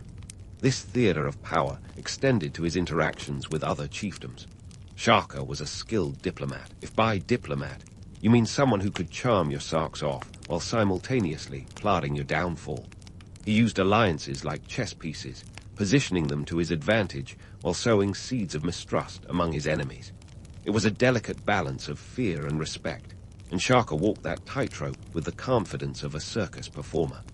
In the grand scheme of things, Shaka's reign was a period of transformation, not just for the Zulu people, but for the entire region of southern Africa. His military innovations and economic strategies weren't just about survival. They were about creating a legacy, a lasting impact that would echo through history. But every expansion comes with its downside. For every tribe absorbed into the Zulu kingdom, there was another displaced or destroyed, leaving a trail of upheaval and chaos in its wake. Yet, for all the upheaval, there was a method to the madness. Shaka understood that to hold an empire together, you needed more than just military might. You needed a shared identity, a sense of belonging that transcended tribal lines. It was a unifying vision that, while ruthlessly imposed, laid the foundations for what would become one of the most powerful kingdoms in southern Africa. As we continue to peel back the layers of Shaka's life, it's clear that his story is a tapestry woven with threads of ambition, innovation, and a fair share of brutality. It's a saga that defies simple categorization, a reminder that history is as complex and multifaceted as the people who shape it. And while we've delved into the mechanics of Shaka's empire, there's still so much more to uncover about the man behind the legend and the legacy he left behind. So, hang tight, because the story of Shaka Zulu is far from over.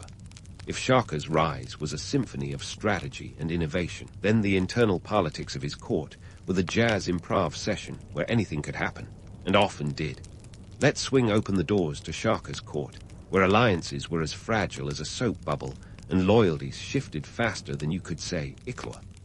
We're talking about a place where even the walls had ears, and those ears often belonged to someone plotting their next power move. At the heart of this political labyrinth was Shaka's relationship with his mother, Nandi. Picture Nandi as the ultimate matriarch, a woman whose influence was felt across the Zulu kingdom like the ripples from a stone thrown into a pond. Her bond with Shaka was legendary, a mix of deep affection and fierce protection. She was his confidante and advisor, the only one who could temper his more impulsive tendencies. Yet this close relationship was a double-edged assegai. While Nandi was a stabilizing force, her presence also fueled court gossip and raised eyebrows among those who wondered just how much sway she held over her son. Shaka's half-brothers, on the other hand, were a different story. Sibling rivalry in this family wasn't about who got the bigger portion of Impala stew. It was a life-or-death affair. Sigujana, one of Shaka's half-brothers, learned this lesson the hard way when Shaka seized power. Shaka's ascent involved a not-so-subtle coup that saw Sigujana meeting an untimely end, a grim reminder that in Shaka's world, mercy was for the weak. But it wasn't just about eliminating rivals. It was about consolidating power and ensuring no challengers remained to threaten his rule. Shaka's court became a theater of Machiavellian intrigue, where loyalty was a currency traded as frequently as cattle. Those who failed to navigate these treacherous waters found themselves outmaneuvered or worse, out of the picture entirely. Now, Shaka's leadership style was the stuff of legend, equal parts comedic and tragic. Imagine a leader who could inspire his warriors with grand speeches one moment and then berate them for minor infractions the next. He was a mix of Julius Caesar and a particularly demanding drill sergeant. His laws were harsh, often bordering on the draconian. Shaka believed in discipline with a capital D, and his version of justice was swift and often brutal. Infractions were met with severe punishment, and his infamous disciplinary measures were less about reform and more about making an example.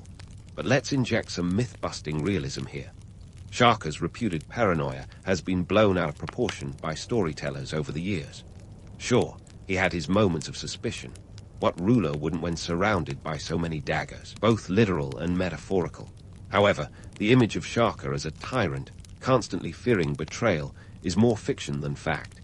His paranoia was strategic, a calculated display to keep potential usurpers on edge. After all, fear was a tool, and Shaka wielded it with the precision of a master craftsman. Despite, or perhaps because of, his iron-fisted rule, seeds of dissent began to sprout in the latter years of Shaka's reign. His relentless campaigns and strict laws started to wear thin on those who had once been his staunchest supporters.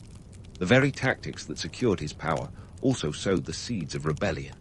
His half-brothers, Dingain and Langana, watched from the sidelines, biding their time like crocodiles lurking beneath the river's surface.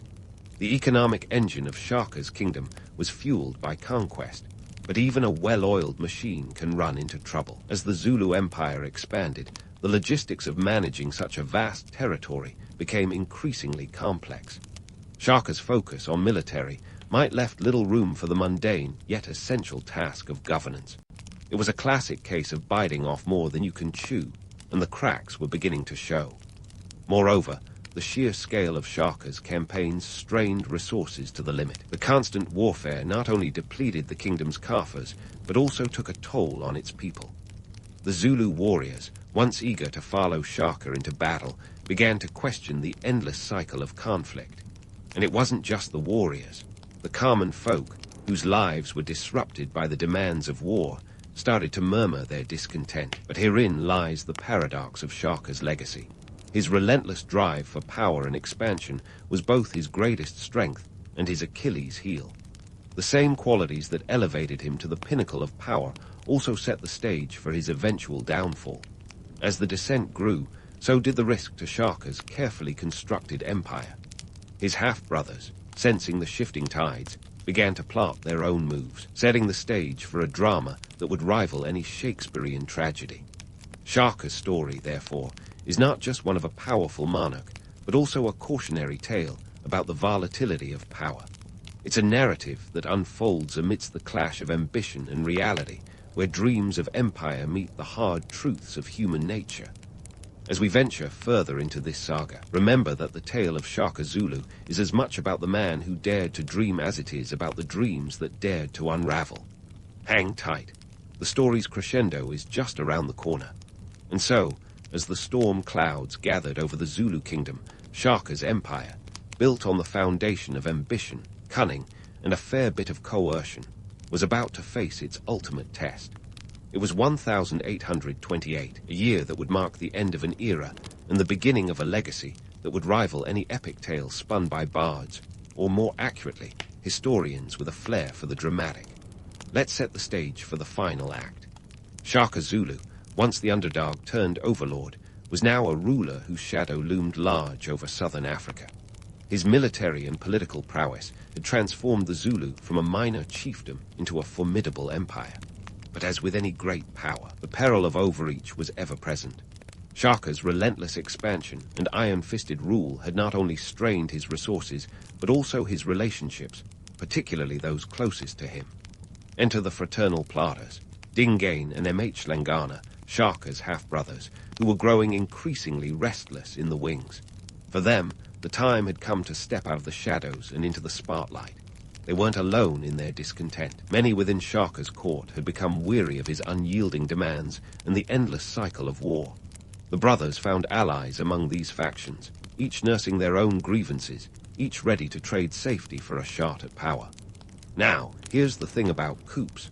They're like attempting a high-stakes magic trick, where if you fail, it's not just your pride that takes a hit. The brothers needed to act swiftly and decisively. And so, on a fateful September day in 1828, they struck. Shaka was assassinated at Kwadukusa, his royal homestead, a place that had once echoed with his booming commands, now silenced by betrayal. The act was brutal and swift, a grim punctuation mark on a life defined by ambition and conflict. But let's not get too carried away with the melodrama. Shaka's assassination wasn't just a family squabble gone homicidal. It was the culmination of years of simmering tensions and political machinations. His brothers, for all their ruthlessness, were not simply power-hungry usurpers. They were players in a game where the stakes were survival and the rules were written in blood. In the aftermath, Dingain took the throne, but not without ensuring that Shaka's legacy was sufficiently tarnished to justify his own rise. Stories of Shaka's tyranny were amplified, his paranoia exaggerated, and his military prowess downplayed. It was historical revisionism at its finest, a PR campaign with life-or-death consequences. Yet, despite these efforts, the myth of Shaka Zulu refused to be subdued. Shaka's legacy is a complex tapestry woven from threads of truth and legend. On the one hand, he is celebrated as a military innovator, the architect of the Zulu kingdom, whose tactics and strategies transformed the art of warfare. His introduction of the Ikwa spear, the disciplined bull horn formation, and his ability to inspire fierce loyalty are well documented. These innovations had a lasting impact, influencing military tactics far beyond southern Africa. On the flip side, the image of Shaka as a ruthless tyrant, a leader who ruled through fear and intimidation, has persisted. Tales of his harsh punishments, his zero tolerance for dissent, and his unyielding drive for expansion paint a picture of a despot whose reign was as much about control as it was about conquest. Yet, it's crucial to peel back the layers of myth and see the man behind the stories. Economically, Shaka's campaigns brought both prosperity and peril. The Zulu kingdom's expansion meant greater access to resources, but it also led to logistical challenges and resource depletion. The constant warfare strained the kingdom's economy, and the burden on its people was significant. It was a classic case of the Midas touch. With every victory, the Zulu's golden empire became harder to sustain. Socially and politically, Shaka's reign was a turning point. He reshaped the power dynamics of the region, dismantling traditional structures and forging new alliances. His ability to unify disparate tribes under the Zulu banner was both his greatest achievement and his greatest challenge. It required a delicate balance of diplomacy and dominance, a balance that was difficult to maintain over time. But let's not forget the cultural impact. Shaka's story has transcended its historical roots, morphing into a mythos that has captured the imagination of generations. From literature to film, the legend of Shaka Zulu has been retold, often with a romanticized flair that emphasizes his larger-than-life persona. He's been depicted as a warrior king, a brilliant strategist, and a tragic hero, an archetype that resonates with our fascination for leaders who defy the odds. In modern perceptions of leadership, Shaka's legacy offers both inspiration and caution. His ability to inspire and innovate is a testament to the power of vision and determination. Yet, his story also serves as a warning about the perils of unchecked ambition and the consequences of ruling through fear. The duality of his legacy reflects the complexity of leadership itself, the fine line between greatness and tyranny. Today, the name Shaka Zulu evokes a range of emotions and interpretations. For some, he's a symbol of African resistance and resilience, a leader who dared to challenge the status quo. For others, he's a cautionary tale of power corrupting absolutely. The truth, as always, lies somewhere in between. As we wrap up this journey through the life and legacy of Shaka Zulu, it's clear that his story is as relevant today as it was in the 19th century. It's a story of ambition, innovation, and the relentless pursuit of power, a narrative that resonates across time and cultures. In the end, Shaka's life is a reminder that history is not just a series of events, but a tapestry of human experiences, shaped by the choices we make and the stories we tell. And so, as you drift off with these tales in mind, remember that history's greatest figures were not just larger-than-life legends. They were real people, navigating a world as complex and challenging as our own. Shaka Zulu was no exception, a man of his time, and yet a figure whose impact transcends it. The sun barely peeks over the horizon, casting a golden glow on the weathered stones of the Forum Romanum. You're in the thick of it, caught in a bustling scene that could give today's Wall Street a run for its denarii. Traders, slaves, merchants, and maybe a stray senator or two jostle for space and attention. It's a symphony of shouting and haggling, the ancient equivalent of a Black Friday sale, minus the online shopping carts. Welcome to a Roman market day, where the economy of an empire plays out in real time. Now let's talk logistics, because getting goods from point A to point B in ancient Rome is no small feat. Your day starts in Ostia, Rome's main port, and a bustling hub about 15 miles southwest of the city. If you think that sounds like a logistical nightmare, you'd be right. But the Romans, master road builders that they were, had it mostly figured out. Goods arrived by ship, unloaded at the docks, then carted to the city via the Via Artiensis, a road so crucial it might as well have been Rome's jugular. Picture ox-drawn carts loaded with grain, wine, olive oil, and a smattering of exotic goods from across the empire, all trundling along at a breathtaking pace of about 4 miles per hour. Fast, it ain't, but effective. Oh, absolutely. The cost of transporting these goods is no trivial matter. The Romans, savvy in business as they were in conquest, had developed a keen system of taxation, tolls, and tariffs. Moving goods from Ostia to Rome wasn't just a matter of distance.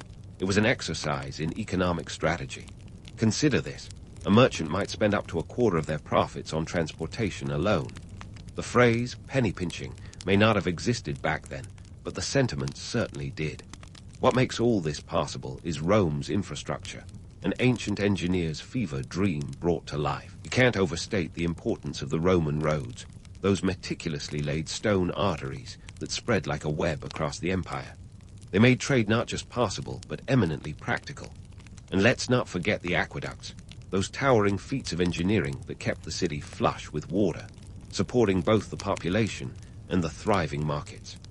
Without these marvels, Rome might have been just another ancient city rather than the epicenter of an empire. But here's where we myth-bust a bit. The romantic image of Roman roads as these pristine highways is, well, a bit over-polished. Sure, they were well-built, but they weren't immune to wear and tear. Potholes were as much a part of Roman life as togas and tunics. And while the roads were indeed straight and efficient, the journey wasn't necessarily smooth. Mud, dust, and a fair share of bandits ensured that traders had stories to tell, much like today's highway commuters. Now, why does all this matter? Because it's the backbone of Rome's economy, and by extension, its power. Rome wasn't just a city. It was the beating heart of a vast empire that stretched from Britannia to Egypt. The trade that flowed through its markets kept the empire fed, clothed, and drunk. Because let's be honest, the Romans loved their wine. It's easy to romanticize the grandeur of Roman architecture or the glory of its legions, but without the mechanics of trade, the whole system collapses like a poorly built sandcastle. As the day progresses, the Forum fills with even more people. It's alive with the sounds of commerce, the clinking of coins, the cries of vendors, and the occasional outburst from a disgruntled buyer who thinks he's been shortchanged. You might spot a money changer, the ancient precursor to your local bank teller, calculating exchange rates with a practiced eye. Roman coins, sestatiae, denarii. Ore change hands faster than you can say caveat emptor, a phrase that very much applied back then. And while we're myth-busting, let's tackle the notion of the Roman merchant as a lowly figure. Sure, they might not have had the social clout of a senator, but don't be fooled. A successful trader could amass considerable wealth and influence, enough to rub elbows with the elite, or at least buy a nice villa on the outskirts of town. Wealth was power, and in ancient Rome, power was the name of the game. As the sun climbs higher, casting long shadows across the forum, you realize the sheer scale of what you're witnessing. This isn't just trading, it's the lifeblood of an empire, a complex dance of supply and demand that keeps Rome at the top of its game. You're not just an observer, you're part of history in motion, a day in the life of one of the greatest marketplaces the world has ever known. As you navigate the crowded forum, the scene around you is a tapestry of sights and sounds, an orchestra of commerce with everyone playing their part. Traders are hawking everything from the mundane to the exotic, each stall a window into the vast reach of the Roman Empire. Ever fancy a taste of India? Well, there's pepper for you, priced like it's worth its weight in gold, because frankly, it nearly was. A single pound could cost up to 15 denarii, roughly half a soldier's monthly wage. Spices weren't just for flavor. They were a status symbol, a culinary flex that said, "I've arrived, and my palate has too." The market is a cornucopia of sensory overload. Exotic silks shimmer in the morning light, while the pungent aroma of salted fish, a staple called garum, wafts through the air. You could find Egyptian linen, Gallic cheese, and even Spanish olive oil, each item a testament to the empire's sprawling trade networks. Local produce is abundant too, with apples, figs, and grapes stacked in colorful pyramids. The Romans didn't just conquer lands, they absorbed their cultures and cuisines, creating a melting pot long before the term was ever coined. Speaking of coins, let's dive into the Roman currency system, which was as complex as it was essential. Picture this: the sestertius, the denarius, and the aureus, a trio of coins that kept the empire's economy humming. The denarius, made of silver, the workhorse of Roman currency, its value fluctuating with the whims of emperors and the fortunes of war. A loaf of bread might set you back around half a sestertius, while a soldier's daily pay was about a denarius. Put it this way, a Roman soldier could afford 2 loaves a day, which might explain why they were always on the move. Gotta burn those carbs somehow. But here's the kicker. Politics and trade were as intertwined as vines on a trellis. Enter Pliny the Elder, the encyclopedic mind who famously lamented Rome's insatiable appetite for luxury goods. In his view, the empire was bleeding silver into the coffers of foreign lands, all for the sake of cinnamon and silk. Pliny might have been a bit of a killjoy, but he had a point. The lure of exotic goods was both a symbol of Rome's wealth and a potential Achilles heel. On the other hand, you have Cicero, master orator and all-around political heavyweight, who knew that trade was the backbone of Rome's power. He understood that politics and economics were 2 sides of the same coin, and not just literally. Cicero's speeches often highlighted how trade routes were vital arteries pumping life into the Roman heartland. Control the routes, control the power. It was as simple and as complicated as that. The political implications weren't lost on the traders, either. It were shrewd operators who understood that a change in leadership could mean a change in trade policies, tariffs, and taxes. Emperors like Augustus knew the value of keeping the grain flowing to Rome. A hungry mob was an angry mob, and that was the last thing an emperor needed. In fact, Augustus famously declared, "I found Rome a city of bricks and left it a city of marble." But let's be real. Without the grain, it wouldn't have mattered if it was made of marble or mud. A starving populace isn't impressed by aesthetics. Every transaction in the market is a microcosm of Roman society, revealing its hierarchies and intricacies. Slaves, often the unseen hands behind the stalls, are crucial to making the market tick. They're the ones unloading goods, managing stalls, and even handling transactions. It's a brutal reminder of the empire's reliance on forced labor, a grim reality that underpinned its economic might. Yet, despite the harsh truths, there's an undeniable allure to the scene. The market is a living, breathing entity, a testament to human ingenuity and the timeless dance of supply and demand. The Romans might not have invented trade, but they certainly perfected it, creating a marketplace that was as much about social standing as it was about goods and services. So, as the sun reaches its zenith, and the forum buzzes with the crescendo of commerce. Remember that you're not just witnessing a market day, you're experiencing the pulse of an empire. Each coin exchanged, each deal struck, is a thread in the vast tapestry of Roman history, a story still unfolding with every step you take through the throngs of traders and buyers, slaves and senators, all playing their part in the grand spectacle that is the Roman market. And this, my friend, is just the beginning. Stay tuned, because the tale of Rome's economic marvels is far from over. As the market symphony hits its midday crescendo, let's dive into the social tapestry that makes this economic hive buzz. You're shoulder to shoulder with a melting pot of humanity. From toga-clad patricians to the humblest slaves, everyone's got a role to play in this ancient bazaar. But here's where history likes to throw us a curveball: the role of women. You might picture Roman women as nothing more than background decor, draped in starly and busy knitting or whatever. But let me stop you right there. Women in ancient Rome were far from mere spectators in the economic game. Sure, they couldn't vote or hold public office. Political glass ceilings were more like marble ones. But when it came to commerce, women could be power players in their own right. Take Eumatia, for instance. She was a successful businesswoman in Pompeii who ran a thriving textile business, and she even donated a building to the Fullers Guild. Talk about putting your money where your mouth is. Women like Eumatia could own property, manage estates, and wield significant economic influence, all while society tried to keep them in the shadows. Now, let's tackle the myth of the marketplace as a male domain. Sure, the Roman market might seem testosterone-heavy, with men doing the haggling and shouting, but women were often the ones pulling the strings behind the scenes.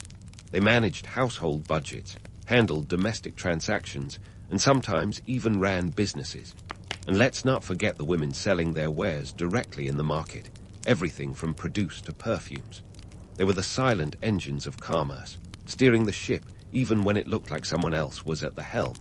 While we're myth-busting, let's address the social strata that shaped every transaction. Wealthy patricians might stroll through the market with an entourage of slaves, but their money didn't guarantee them the best deal. Oh no, these markets were the great equalizers. If you couldn't haggle, you'd find yourself overpaying for a jar of garum faster than you could say, caveat emptor. Negotiation was an art form here, and let's be frank, everyone from the lowly plebeian to the high-flying senator had to master it. Slaves, meanwhile, were the unsung heroes of the marketplace. They were the ones you didn't see, unloading goods, setting up stalls, running errands. Rome's economy depended on their labor, a grim reality that underscores the empire's complexity.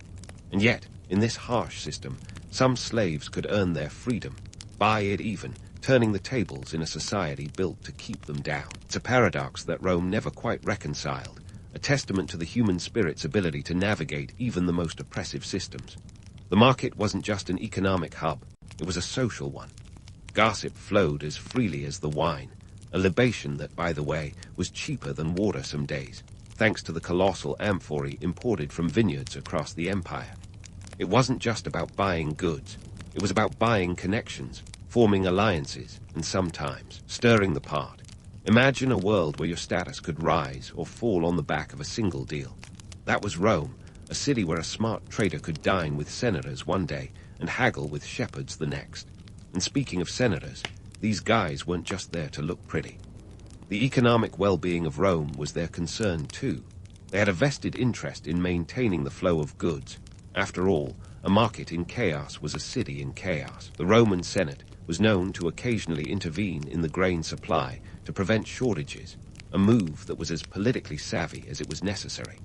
A hungry populace was a volatile one, and even the most ambitious senator knew that an empire runs on its stomach. As the sun continues its climb, casting long shadows that stretch across the forum, the market remains a living tableau of Roman life. It's a place where social boundaries blur, where the mighty and the meek rub elbows in the pursuit of commerce. It's easy to get lost in the romance of it all, the bustling stalls, the exotic goods, the heady mix of cultures. But let's not forget the grit beneath the glamour. This market is a microcosm of Roman society, a place where ambition and necessity collide in a dance as old as civilization itself. The marketplace was not merely a place to buy and sell. It was a living, breathing organism, a place where the empire's broader dynamics played out on a smaller scale. It was here that social status could both influence and be influenced by the power of coin. A wealthy equestrian might secure a better price through connections, but a savvy freedman could leverage street smarts and negotiation prowess to his advantage. The dance of social mobility in Rome was as intricate as the mosaics that adorned its villas. Economic interactions often mirrored the political landscape. Take the role of the publicani, for example. These were the tax collectors and contractors who operated in the grey areas of legality. They could make or break a trader's fortune, and their influence stretched from the market stalls to the Senate halls. It was a delicate balance of power and economics, a testament to how deeply intertwined these elements were in the Roman world. As the afternoon wears on, the market's pace shifts, yet the energy remains palpable. It's a place where ambition meets opportunity, where the hum of commerce never truly dies down. And as you wander through this vibrant tapestry of life, remember that each transaction is more than just an exchange of goods. It's a tiny thread in the vast, complex fabric of Roman society. The market is a stage, and every buyer and seller, slave and senator, plays their part in the grand drama of an empire at its zenith. The story, however, is far from over, and the market secrets are yet to be fully revealed. So stick around, because the tale of Rome's economic marvels promises more twists and turns than a Roman road in disrepair. As the afternoon sun casts a golden hue over the marketplace, the air is thick with the scent of ambition, and let's be honest, a hint of desperation. The Roman market is like a well-oiled machine, with each cog, whether human or otherwise, playing its part. But now, let's pull back the curtain on one of Rome's most fascinating obsessions: luxury goods, the ultimate status symbols that were as much about flaunting wealth as they were about personal indulgence. Enter the glittering world of imported silks and perfumes, the haute couture of ancient Rome. To wear a silk tunic was to announce to the world that you had arrived, and not just at the market. Silk was so precious that it was literally worth its weight in gold. We're talking about a fabric that had to travel thousands of miles along the Silk Road, crossing deserts and mountains, passing through countless hands before gracing the shoulders of a Roman aristocrat. A single pound could set you back the equivalent of a senator's annual salary. Think of it as the Rolex of robes, a luxury that whispered, and sometimes shouted, your social status. But here's where we inject a dose of reality.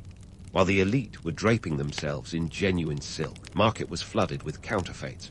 The Roman market was rife with shysters and swindlers, ready to sell you genuine silk that was more akin to a fine-grade linen. Buyers had to stay sharp, employing tactics that would make a modern-day detective proud, examining the weave, feeling the texture, and sometimes even employing a taste test. Yes, you heard that right. When in doubt, a quick nibble could reveal if you were dealing with the real deal or a clever knockoff. Perfumes, too, were a hot commodity, imported from the far corners of the known world. Fragrances from Arabia, India, and beyond wafted through the forum, commanding prices that would make a modern perfumer weep. A small vial of nard oil could cost as much as a horse. And much like today, the perfume industry was a minefield of fakes and forgeries. Some sellers would cut their oils with cheaper substitutes, a practice that had Pliny the Elder shaking his head in dismay. Pliny might have been a bit of a buzzkill, but he was right to be concerned. In a world where appearance was everything, smelling like a million sestertii was essential. So why did the Romans have such an insatiable appetite for luxury? It wasn't just about the goods themselves. It was about the statement they made. In a society where social mobility was limited, luxury items were a way to flaunt success and assert dominance. The more exotic and rare, the better, because nothing screams power like wearing a piece of the world on your back or letting it linger in your wake. This hunger for luxury had far-reaching implications, extending well beyond the borders of the empire. Roman demand for silk, spices, and precious stones helped shape global trade routes, turning cities along these paths into bustling hubs of commerce. The economic impact was staggering. Take the city of Palmyra, for instance. Located in modern-day Syria, it became a key player in the silk trade, its prosperity rising in tandem with Rome's appetite for luxury. Palmyra's merchants thrived, and its coffers grew fat on the profits from Roman indulgence. But here's the kicker. This unending quest for opulence also led to a massive outflow of Roman silver to distant lands. Roman coins surfaced in places as far-flung as India and China, evidence of a trade imbalance that would make any modern economist wince. The empire was bleeding wealth into the coffers of foreign merchants, and while this fueled the global economy, it also posed a risk to Rome's own financial stability. Let's take a moment to ponder the sustainability of such consumption patterns. Rome's luxury market was a double-edged sword. On one hand, it drove economic growth and fostered cultural exchange. On the other, it relied on the exploitation of resources and people, both within the empire and beyond its borders. Slaves were the backbone of this opulence, from the mines of Spain to the fields of Egypt. It was a brutal system, one that couldn't last forever, even if Rome thought it could. The demand for luxury was a reflection of Rome's grandeur and its greed. It was a testament to human nature's relentless pursuit of more, a pursuit that often ignored the cost. And while we can romanticize the allure of silk and perfume, we can't ignore the shadows cast by such opulence. The Roman market was a place of wonder and splendor, but it was also a place of stark realities and harsh truths. As you navigate this paradox, remember that the empire's appetite for luxury wasn't just a quirk of history. It was a driving force that shaped the world as we know it. It's a reminder that even in the midst of extravagance, it's worth questioning the price of such indulgence, not just in coin, but in human cost. The Roman market may have been a marvel, but it was one built on the backs of many, an empire of contradictions that paved the way for the future while teetering on the brink of its own excess. The sun begins its slow descent, casting long shadows over the market, but the buzz doesn't fade. The allure of luxury, the thrill of the deal, these are timeless, universal experiences that connect us to the Romans in ways we might not expect. As the day winds down, remember that this isn't just a snapshot of history. It's a glimpse into the complexities of human desire and the markets that cater to them.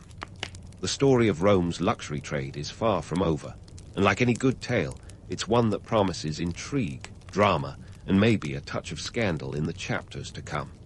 Stay tuned for the next act, where we'll unravel more threads of this ancient tapestry. As the Roman marketplace begins its descent into twilight, let's take a moment to pull back and examine the bigger picture, because the Romans were playing a game of economic chess, not checkers.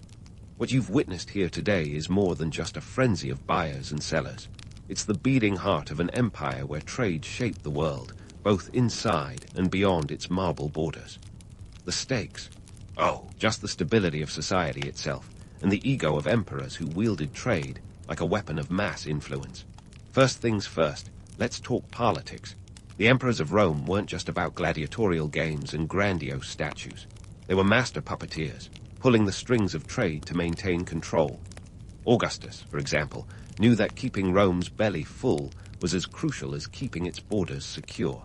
He didn't just build roads for the heck of it. He established grain imports as a cornerstone of his rule, ensuring the populace wasn't just fed but pacified. Without grain shipments from Egypt, the empire's breadbasket, Augustus might have faced riots that would make modern protest marches look like garden parties. He transformed the concept of bread and circuses into a political strategy, a way to keep the masses entertained and, more importantly, satiated. The intertwining of political power and economic might wasn't just a clever strategy. It was a necessity. Emperors like Trajan expanded the empire's borders, not just for glory, but to secure resources. The conquest of Dacia, for instance, wasn't just a land grab. It was about accessing gold mines that would keep the Roman currency flowing. Resource acquisition was the name of the game, and if you think modern resource wars are intense, well, the Romans were there first, setting the stage for centuries of geopolitical maneuvering. But let's not kid ourselves. Rome's economic prowess had a shadow side.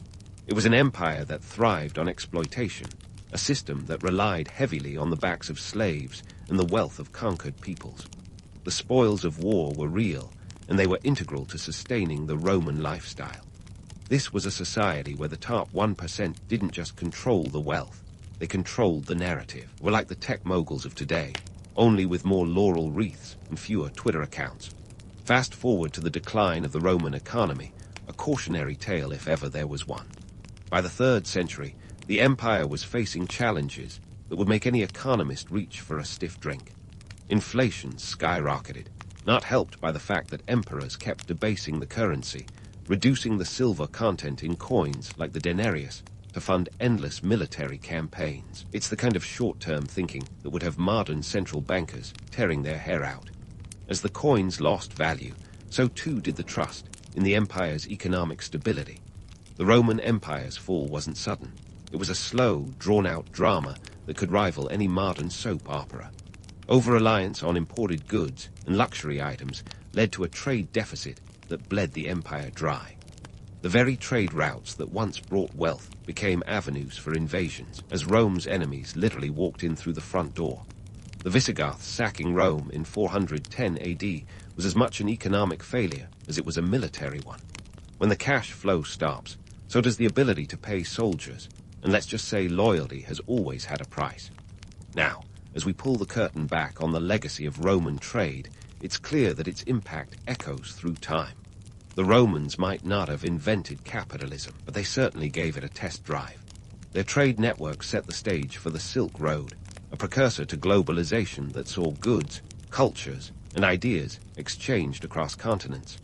They laid the groundwork for economic systems that would shape medieval Europe and beyond, influencing everything from banking practices to urban planning. The Roman market also taught us about the dangers of unchecked consumption and the risks of a top-heavy economy. It's a reminder that wealth built on the exploitation of resources, both human and material, comes with an expiration date. And as we look at our modern marketplaces, we can trace a line back to those bustling Roman forums, where ambition met opportunity, and the stakes were as high as the 7 hills themselves. So, as the sun sets on this ancient market day, remember that you've just walked through a living history lesson. The fall of Rome teaches us about the balance of power and the delicate dance of economics and politics. It's a story as old as time, one that continues to unfold in the markets and boardrooms of today.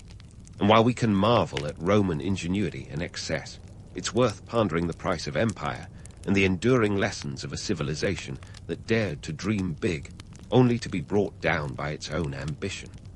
As you leave the forum, with its fading echoes of commerce and clinking coins, carry with you the knowledge that history, much like trade, is an endless cycle of boom and bust, a narrative that continues to shape our world in ways both seen and unseen.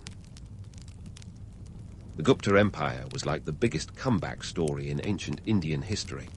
After centuries of political chaos that could rival any modern soap opera, this dynasty rose around 320 CE, giving everyone a much-needed break from the incessant drama. The stage was set by Chandragupta I, a guy who knew how to play the long game and probably had a knack for chess, metaphorically speaking. Before he took the reins, the subcontinent was a patchwork quilt of squabbling kingdoms, each more intent on outdoing the others in the art of mutual destruction. But Chandragupta, with the finesse of a seasoned diplomat, and perhaps the patience of a saint, began stitching these disparate realms into a cohesive empire. Now, let's not gloss over the fact that the Gupta's ascent wasn't exactly a matter of pure charisma and good vibes. No, it was a shrewd mix of strategic marriages and alliances that turned family reunions into political summits. Chandragupta, I hit the jackpot when he married Kumaradvi, a Lichchavi princess. This wasn't just a romantic union. It was a calculated move that made the Gupta family tree look more like a power grid. By tying the knot with Kumaradvi, he not only gained a formidable ally, but also a hefty chunk of territory and influence. It's like he found the cheat code to the Game of Thrones, ancient India edition. The Guptas were not the first to think of using marriage as a political tool, but they sure did it with panache. Think of it as the ultimate in-laws game, where every new connection could lead to untapped resources, or, at the very least, a little less bloodshed.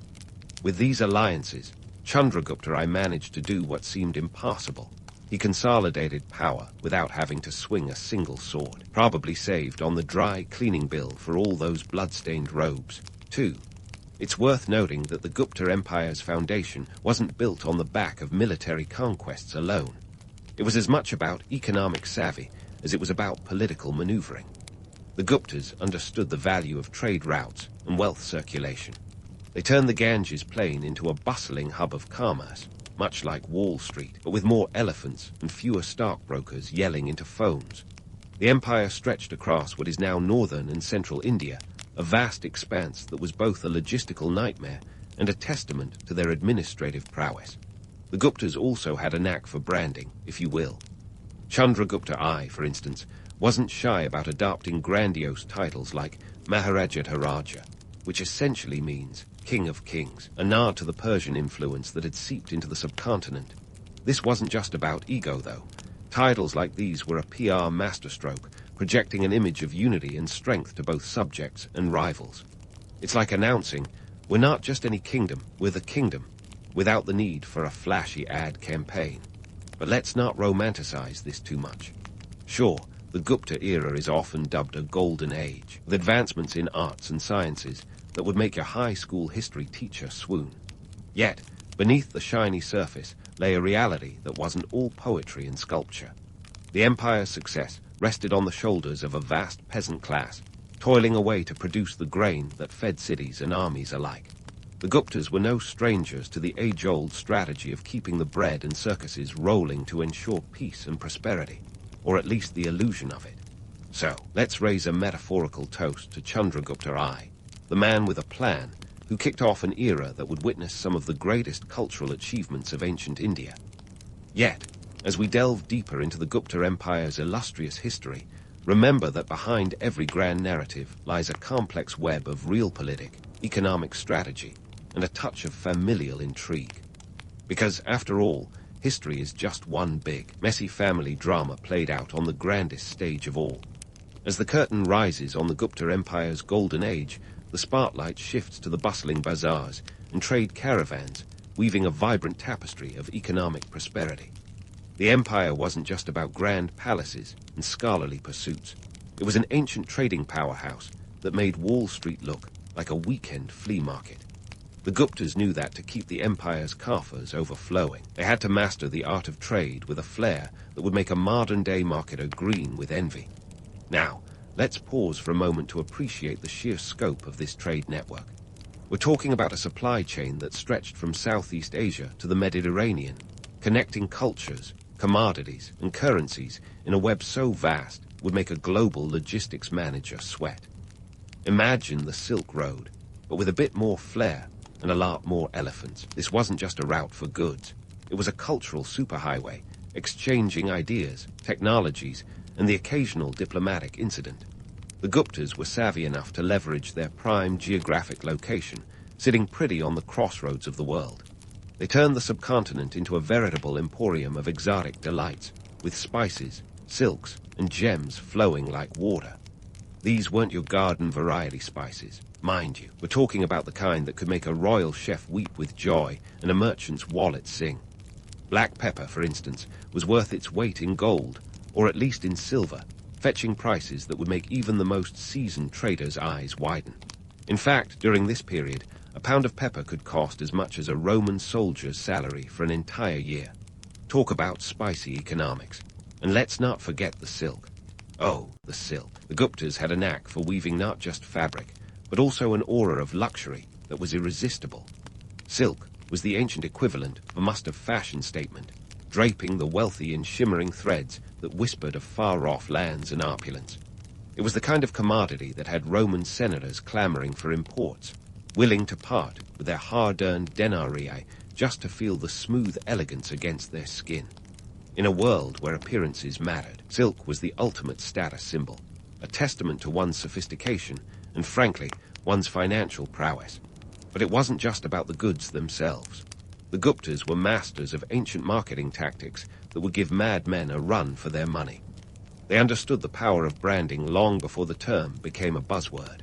The empire's coins, meticulously minted and widely circulated, bore the images of their rulers and deities, serving as portable propaganda and a guarantee of quality.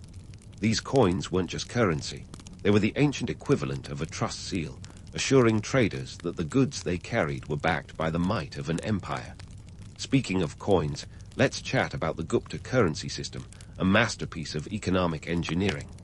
The empire's currency, notably the gold dinar, was a testament to their metallurgical prowess and a reflection of their wealth. Its coins were not merely tools of trade, but also symbols of stability and power, accepted from the bustling markets of Padalipatra to the distant ports of Alexandria.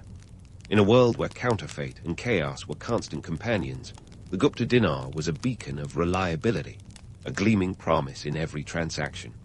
Yet, beneath the glittering facade of commerce lay a complex economic ecosystem, sustained by the tireless efforts of countless artisans, traders, and laborers. It was a world where supply and demand danced a delicate waltz, orchestrated by the unseen hand of market forces. The Guptas understood that to keep this intricate system running smoothly, they needed more than just luxury goods. They needed infrastructure, and they built it with gusto. Roads, ports, and trade outposts sprang up like mushrooms after a monsoon, transforming the landscape into a network of connectivity that made travel and trade not only possible but profitable. But before we get too carried away with this romantic vision of ancient commerce, let's inject a dose of reality. This wasn't an economic utopia, and the Guptas were no strangers to the darker side of trade. Piracy, banditry, and the ever-present threat of political upheaval meant that every caravan journeyed under the shadow of risk. Merchants hired guards, fortified their ships, and prayed to every deity they could think of, hoping that their goods would reach their destination unscathed. It was a high-stakes game where fortunes could be made or lost at the point of a sword. Despite these challenges, the Gupta Empire thrived, fueled by the relentless pursuit of trade opportunities and the insatiable appetite for luxury. It was a time when the world was shrinking, distances seemed shorter, and the promise of profit glimmered on the horizon like a beacon. The Guptas had tapped into a universal truth: where there is trade, there is prosperity. In this grand saga of commerce and conquest, the Gupta Empire emerges not just as a cultural beacon, but as a testament to the power of economic ingenuity. They were architects of an era where trade routes were the arteries of civilization, pulsing with the lifeblood of goods and ideas. As we continue to explore the empire's legacy, remember that behind every luxurious silk and aromatic spice lies a story of ambition, risk, and the relentless drive to connect worlds. And so, we leave the bustling markets and trade routes of the Gupta Empire with echoes of haggling merchants and clinking coins in our ears. But fear not, for the story is far from over. As we journey deeper into this golden age, we'll uncover more layers of innovation and cultural brilliance that defined an era and left an indelible mark on history. Stay tuned, because this Gupta epic is just getting started. As the curtain lifts on the Gupta Empire's intellectual and cultural pageant, we find ourselves at the crossroads of enlightenment and entertainment, where sages and scholars held the stage with as much flair as rock stars of today. Now, before you roll your eyes at the idea of ancient mathematicians and poets being the Kardashians of their time, consider this: Aryabhata, the mathematical wizard, and Kalidasa, the literary maestro, were the talk of the town, and not just for their fashion sense. Let's kick things off with Aryabhata, a guy who could make even the most math-averse among us pause in admiration. Picture this: a 23-year-old prodigy circa 499 CE, penning the Aryabhatiya, an astronomical treatise that was basically the greatest hits of ancient Indian mathematics and astronomy. With 121 verses, he tackled everything from the minutiae of arithmetic to the sprawling cosmos. Aryabhata wasn't just content with addition and subtraction. He dived headlong into trigonometry, introducing sine and cosine, concepts that still make appearances in today's calculus classes. He even estimated the value of pi as 1,416, which was remarkably accurate for his time, considering he didn't have the luxury of a calculator app on his phone. But Aryabhata didn't stop there. He was the original timekeeper, proposing the idea that the Earth rotated on its axis. This was centuries before Galileo got into hot water for similar ideas. Aryabhata's work was revolutionary, giving the Gupta Empire a scientific edge that was the envy of the ancient world. His contributions laid down the groundwork for future astronomers and mathematicians, proving that sometimes the world really does revolve around math. Now, while Aryabhata was busy crunching numbers, Kalidasa was wooing audiences with his lyrical prowess. Often dubbed the Shakespeare of India, Kalidasa was the playwright and poet whose works became staples of classical Sanskrit literature. His magnum opus, Shakuntala, was a drama that combined romance, intrigue, and a plot twist worthy of a modern soap opera. The play tells the story of a king who falls in love with a beautiful maiden, only to forget her due to a curse, a narrative that's been adapted and retold across cultures, proving that some tales are truly timeless. Kalidasa's work wasn't just about entertainment, though. It was a reflection of the social and cultural values of his time. Through his poetry and plays, he captured the essence of human emotions and relationships, offering insights into the spirit of the Gupta age. His verses celebrated nature, love, and duty, all while showcasing the richness of the Sanskrit language. Kalidasa may not have had a Twitter feed, but his words traveled far and wide, influencing literary traditions in India and beyond. While Aryabhata and Kalidasa were shining stars in the Gupta constellation, the empire itself was a melting pot of ideas and innovations. The Gupta period is often referred to as a golden age, but let's not get too carried away with the glow. Sure, the era saw advancements in science, art, and literature, but it wasn't all sunshine and rainbows. The Guptas, like any ruling class, had their blind spots and biases. Cultural exclusivity was the elephant in the room. The Gupta Empire was largely a Hindu society, and while it did patronize Buddhist and Jain institutions, the prevailing cultural ethos was undeniably Brahmanical. This meant that certain social practices, like the caste system, were rigidly enforced, often marginalizing lower castes and women. It's a stark reminder that cultural zeniths often cast long shadows. Despite these societal limitations, the Guptas did encourage scholarly pursuit, with Nalanda University serving as a beacon of learning. Founded in the 5th century CE, Nalanda wasn't just any university. It was the Ivy League of its time, attracting students from as far afield as China and Korea. The curriculum was extensive, covering everything from grammar and logic to medicine and metaphysics. Monks, scholars, and students mingled in an atmosphere of intellectual curiosity that would put modern-day academia to shame. The Gupta Empire's legacy isn't just about the ancient equivalent of Nobel laureates. It's about a period of dynamic cultural interplay where ideas were exchanged as freely as goods on the trade routes. The empire's artists and architects contributed to a flourishing of visual culture, creating intricate sculptures and temples that still draw gasps from visitors today. The Ajanta caves, for instance, with their elaborate frescoes, stand as a testament to the artistic brilliance of the time. So, while the Gupta era might have had its fair share of gilded narratives, it's crucial to sift through the glitter to find the genuine gold.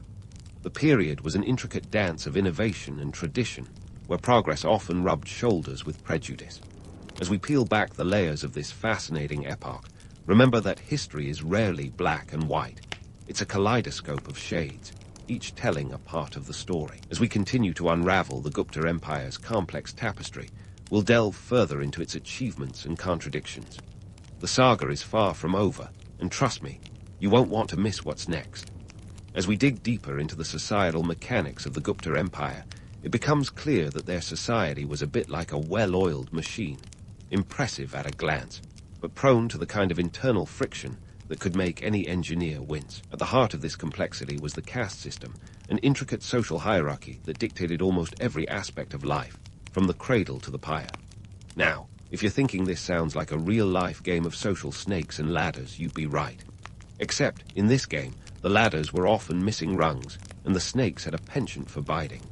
The caste system, or Varna, was as rigid as a vintage corset, with 4 main categories: Brahmins, priests, and scholars; Kshatriyas, warriors and rulers; Vaishyas, traders and agriculturists; and Shudras, laborers and service providers. Beneath this already stratified setup were the so-called untouchables, a group marginalized to the point of invisibility. Talk about being dealt a bad hand in the social lottery. This system was the scaffolding that supported the Gupta society, but it also ensured that social mobility was about as likely as finding a snowman in the Sahara. Religion played a starring role in this societal drama, with Hinduism taking center stage. The Guptas were devout patrons of Hindu traditions, cleverly using religion to fortify their rule. Temples mushroomed across the landscape, serving not just as places of worship, but as community hubs and economic engines. The rulers weren't just building these temples out of sheer piety, though. Oh no, they were savvy enough to realize that a well-timed religious festival could serve as the ancient equivalent of a G20 summit, bringing together people from all walks of life, and conveniently keeping them too busy to ponder rebellion. The Brahmins, perched at the top of the social pyramid, wielded more influence than a modern-day influencer with 1 million followers. They were the gatekeepers of knowledge, the interpreters of the sacred texts, and the arbiters of social norms. In return for their spiritual services, they were granted tax exemptions and land endowments, effectively giving them a free pass that would make any tax accountant sob with envy. This cozy relationship between the Brahmins and the ruling class was a two-way street. The priests legitimized the rulers' divine right to govern, while the rulers ensured the Brahmins maintained their cushy lifestyle. It was a spiritual quid pro quo, if you will, but let's not get too misty-eyed over this supposedly harmonious society. The caste system, though touted as the divine order, was a hotbed of simmering tensions. Social rigidity often led to unrest, with those at the bottom of the hierarchy straining against their prescribed roles. The untouchables, in particular, bore the brunt of systemic discrimination, living on society's fringes with limited access to resources or opportunities. The system was a double-edged sword, providing stability at the cost of perpetuating inequality. Now, let's talk governance because, believe it or not, running an empire is just a tad more complicated than managing your fantasy football league. The Gupta rulers were the original multitaskers, juggling diplomacy, warfare, and internal administration with a dexterity that would make a circus performer proud. The empire was divided into provinces, each governed by a royal appointee who reported directly to the emperor. These provinces were further subdivided into districts and villages, each with its own local administration. It was a hierarchical model that ensured control trickled down from the top, much like a giant game of telephone, with all the potential for miscommunication that entails. The emperors relied heavily on a council of ministers, an advisory body that would have made any modern cabinet look like a gathering of squabbling toddlers. These ministers were tasked with everything from overseeing the army to managing the empire's finances, and their influence was significant. Think of them as the ancient equivalent of political heavyweights, wielding power behind the throne while navigating the intricacies of court politics. Taxation was the empire's lifeblood, funding everything from grandiose architectural projects to the maintenance of its formidable military. The tax system was as complex as a Sudoku puzzle, with levies on land, trade, and even the occasional extraordinary tax during times of crisis. The peasants, for their part, bore the brunt of this fiscal burden, toiling to pay their dues while keeping food on their tables. It was a delicate balancing act, keeping the empire's coffers full without sparking a revolt. In this grand tapestry of governance and society, the Guptas were master weavers, creating a picture of prosperity that masked the darker threads beneath. The empire thrived on a veneer of cultural brilliance and economic strength, but beneath lay a foundation of social inequality and political maneuvering. It was a paradoxical world where the sublime and the sordid coexisted, each feeding off the other in a symbiotic dance. As we journey through the corridors of Gupta history, it becomes clear that this golden age was as much about the shadows as it was about the light. The empire's achievements were monumental, but they were built on the backs of those who had little voice in the grand narrative. The Guptas were architects of an era that dazzled with its cultural and intellectual feats, yet it was also a time of stark social contrasts and political machinations. Stay tuned, dear listeners, because the saga of the Gupta Empire is far from over. We've only scratched the surface of this complex civilization, and the tale will continue to unfold, revealing new layers of intrigue and innovation. So, hang tight as we dive deeper into the heart of this ancient empire, a world where the past echoes with lessons for the present. And so, we find ourselves at the twilight of the Gupta Empire, a once majestic force now teetering on the edge of decline. It's like watching a high-stakes poker game where the chips are dwindling and the players are sweating under the pressure. But before you start humming a funeral dirge, let's unpack this supposed inevitable fall, a narrative that's been spun more times than politicians promise. First off, let's debunk the myth that the Gupta Empire's decline was as predictable as gravity. Spoiler alert, it wasn't. What we're talking about here is a complex cocktail of internal strife, economic strain, and external pressures that would make even the most seasoned strategist reach for the nearest stress ball. The decline wasn't a singular cataclysmic event, but a slow unraveling, like a sweater caught on a nail. Internally, the empire was a victim of its own success. The central authority, once as solid as a rock, started to crumble under the weight of decentralization. Imagine trying to keep a group chat on track with hundreds of participants, each with their own agenda and a penchant for chaos. Provincial governors, previously loyal with a capital L, began acting like mini-monarchs, pursuing their own interests and hoarding resources like squirrels before winter. This fragmentation of power was the political equivalent of a slow puncture, unseen at first, but ultimately deflating the empire's cohesion. Economically, things weren't exactly peaky either. Gupta Empire's fiscal health was as precarious as a tightrope walker on a windy day. The cost of maintaining a vast bureaucracy and military was akin to having a yacht without a job to fund it.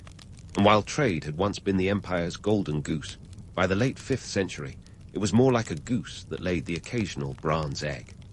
The flow of international trade routes shifted, partly due to the rise of competing powers and the waning influence of the Roman Empire, which had been a major trading partner. This shift left a dent in the Gupta coffers big enough to fit an elephant. Externally, the empire faced threats that would make any ruler's blood pressure spike. Enter the Huns, not exactly the ideal neighbors you'd invite over for a cup of chai. These fierce warriors from Central Asia, led by their own Attilas and Bledders, began encroaching on Gupta territory around the mid-5th century. The arrival of the Huns was like a storm cloud on the horizon, promising nothing but trouble. Skirmishes turned into full-blown conflicts, draining resources and morale faster than you can say, surrender. In 515 C, the Huns managed to capture key territories, further eroding the Gupta Empire's hold on power. Now, let's get one thing straight. The decline of the Gupta Empire wasn't due to one singular, catastrophic event. It wasn't like a Jenga tower toppling after one ill-advised move. It was a series of unfortunate events, each contributing to the gradual erosion of an empire that had once been the beacon of cultural and intellectual brilliance. Those who romanticize the fall as a tragic tale of a golden age lost are missing the gritty details. Real history is messier, full of human error and the cruel twists of fate. Yet, amid the chaos and collapse, the Gupta Empire left behind legacies that outlived its political demise. Their contributions to mathematics, astronomy, and literature laid the groundwork for future generations. It's like they passed the baton of knowledge to the world, and the world ran with it. Aryabhata's astronomical insights would eventually guide the likes of Copernicus and Galileo. Kalidasa's poetic influence seeped into literary traditions far beyond Indian shores. Even the architectural marvels, like the stupas and the Ajanta caves, continue to draw admiration, testament to the artistic genius of the era. The Gupta Empire's story is also a cautionary tale about the perils of overreach and the importance of adaptability. It's a reminder that even the mightiest empires are not immune to the forces of change. In today's world, where globalization interlinks economies and societies, Gupta experience resonates as a lesson in the necessity of resilience and reinvention. As we wrap up this saga, it's clear that the Gupta Empire was not a static relic of the past, but a dynamic force that shaped the contours of Indian culture and beyond. Their story is a mosaic of triumphs and trials, of golden ages and dark shadows. It's a narrative that invites us to look beyond the romanticized veneer and confront the complexities of history with a keen, discerning eye. So, as you drift off to sleep with these tales in your mind, remember that history is never a closed book.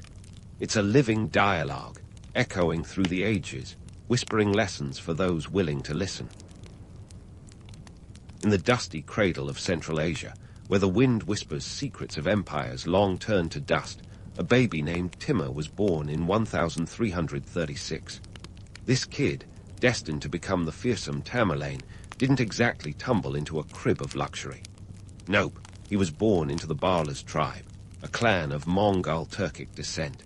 His family wasn't rolling in riches, but they had a claim to nobility, which was about as useful as a screen door on a submarine, unless you had the guts to back it up. Now, Central Asia during Timur's birth wasn't a quiet neighborhood. It was more like a post-apocalyptic landscape, but with more horses and fewer zombies. The Mongol Empire, once a well-oiled war machine, had splintered into factions, each as chaotic as a cat on a caffeine rush. This environment was perfect for someone with ambition, and Timur had ambition in spades. By his 20s, Timur had already made a name for himself. It wasn't just his military prowess that set him apart, it was his strategic mind. He was like a chess player who could see 12 moves ahead while everyone else struggled to remember which piece was the bishop. He gathered a band of followers, leveraging not just the sword, but also the art of diplomacy. You see, Timur knew that alliances were like good jokes. Timing was everything. One of his first strokes of genius was marrying into power. His wife, Saray Mulk Khanum, was a descendant of Genghis Khan. Talk about marrying up. This union gave him a legitimate claim to leadership, even if it was more ceremonial than actual power. It was like getting a fancy title without the responsibilities, but in Timur's hands, it became a powerful tool. The socio-political landscape was a tangled mess, and Timur thrived in chaos. He was the type of guy who could turn a game of checkers into 3D chess, while everyone else was still figuring out how to jump a piece. His early career was marked by a series of strategic moves that would make even the most hardened Machiavellian strategist nod in approval. His rise to power wasn't just about flashy battles or epic duels. It was about turning the disarray of a crumbling empire into a ladder. His knack for forming alliances with the right people at the right time was legendary. He understood that power wasn't just taken by force. Sometimes it was borrowed, rented, or even acquired on a buy-now-pay-later scheme. One of the key tactics in his toolkit was pitting his enemies against each other. It was a classic divide and conquer, but with a Timur twist. He'd whisper in one ear, make promises to another, and then sit back as they clashed. It was like watching a game of Risk, where he always seemed to have an extra set of dice. The chaos of the Mongol Empire's remnants was both his playground and his proving ground. Where others saw insurmountable hurdles, Timur saw stepping stones. He wasn't just playing the game, he was rewriting the rules. His ability to navigate the treacherous waters of Mongol politics was nothing short of genius. He knew when to strike, when to retreat, and when to play the waiting game. Timur's early life is a testament to the power of opportunity. He didn't just rise from the ashes of the Mongol Empire. He set fire to the rulebook and then danced on the embers. His story is a blend of myth and reality, where the lines blur like a watercolor painting left out in the rain. As he gathered strength, Timur's ambitions began to stretch beyond the steppes. He was a man who didn't just want to be a footnote in history. He wanted to write the whole chapter. His early years were the prologue to a saga of conquests that would reshape Asia. But for now, in the chaotic heart of a fractured empire, a young Timur was laying the groundwork for a legacy that would echo through the ages. As Timur's ambitions began to stretch beyond the steppes, his gaze fell upon Persia like a hawk eyeing an unsuspecting rabbit. The 1380 were a time when Persia was not exactly a paragon of political stability. The country was a patchwork of fractious regions, each ruled by its own local leader with the kind of mutual distrust that could make a soap opera look tame. Timur saw this tangled web of local rulers and fragmented power as an opportunity, not a deterrent. He was ready to turn Persia's disunity into his personal playground. Timur didn't just waltz into Persia with a sword in one hand and a declaration of conquest in the other. No, his approach was more like a masterclass in medieval logistics. Let's start with the basics. Moving an army back then wasn't as simple as booking a few flights and renting hotel rooms. We're talking about thousands of soldiers, horses, and enough supplies to sustain them over long distances. Think of it as organizing a massive road trip, but instead of snacks and playlists, you had to worry about fodder and arrows. Funding these campaigns was no small feat either. Timur needed resources, and lots of them. But here's where his strategic mind shined. He leveraged a combination of plunder, taxation, and surprisingly enough, diplomacy. He'd strike deals with local leaders, promising them a slice of the pie if they supported his cause, or at least didn't actively oppose it. It was a bit like crowdfunding, medieval style. His ability to finance such massive operations was part of what made him a military powerhouse. Now, let's talk troop movements. Moving an army through the rugged terrain of Persia was akin to threading a needle with a rope. The distances were vast, the paths treacherous, and the weather as fickle as a cat in a room full of rocking chairs. But Timur's troops were well trained, and he was a master at choosing the right moment to strike. His soldiers were like a well-oiled machine, disciplined and loyal, ready to follow him into the jaws of hell if necessary. This brings us to the sieges, which were as brutal as they were effective. Timur's reputation for ruthless efficiency was well earned. He was known to use psychological warfare, often spreading fear before his armies even arrived.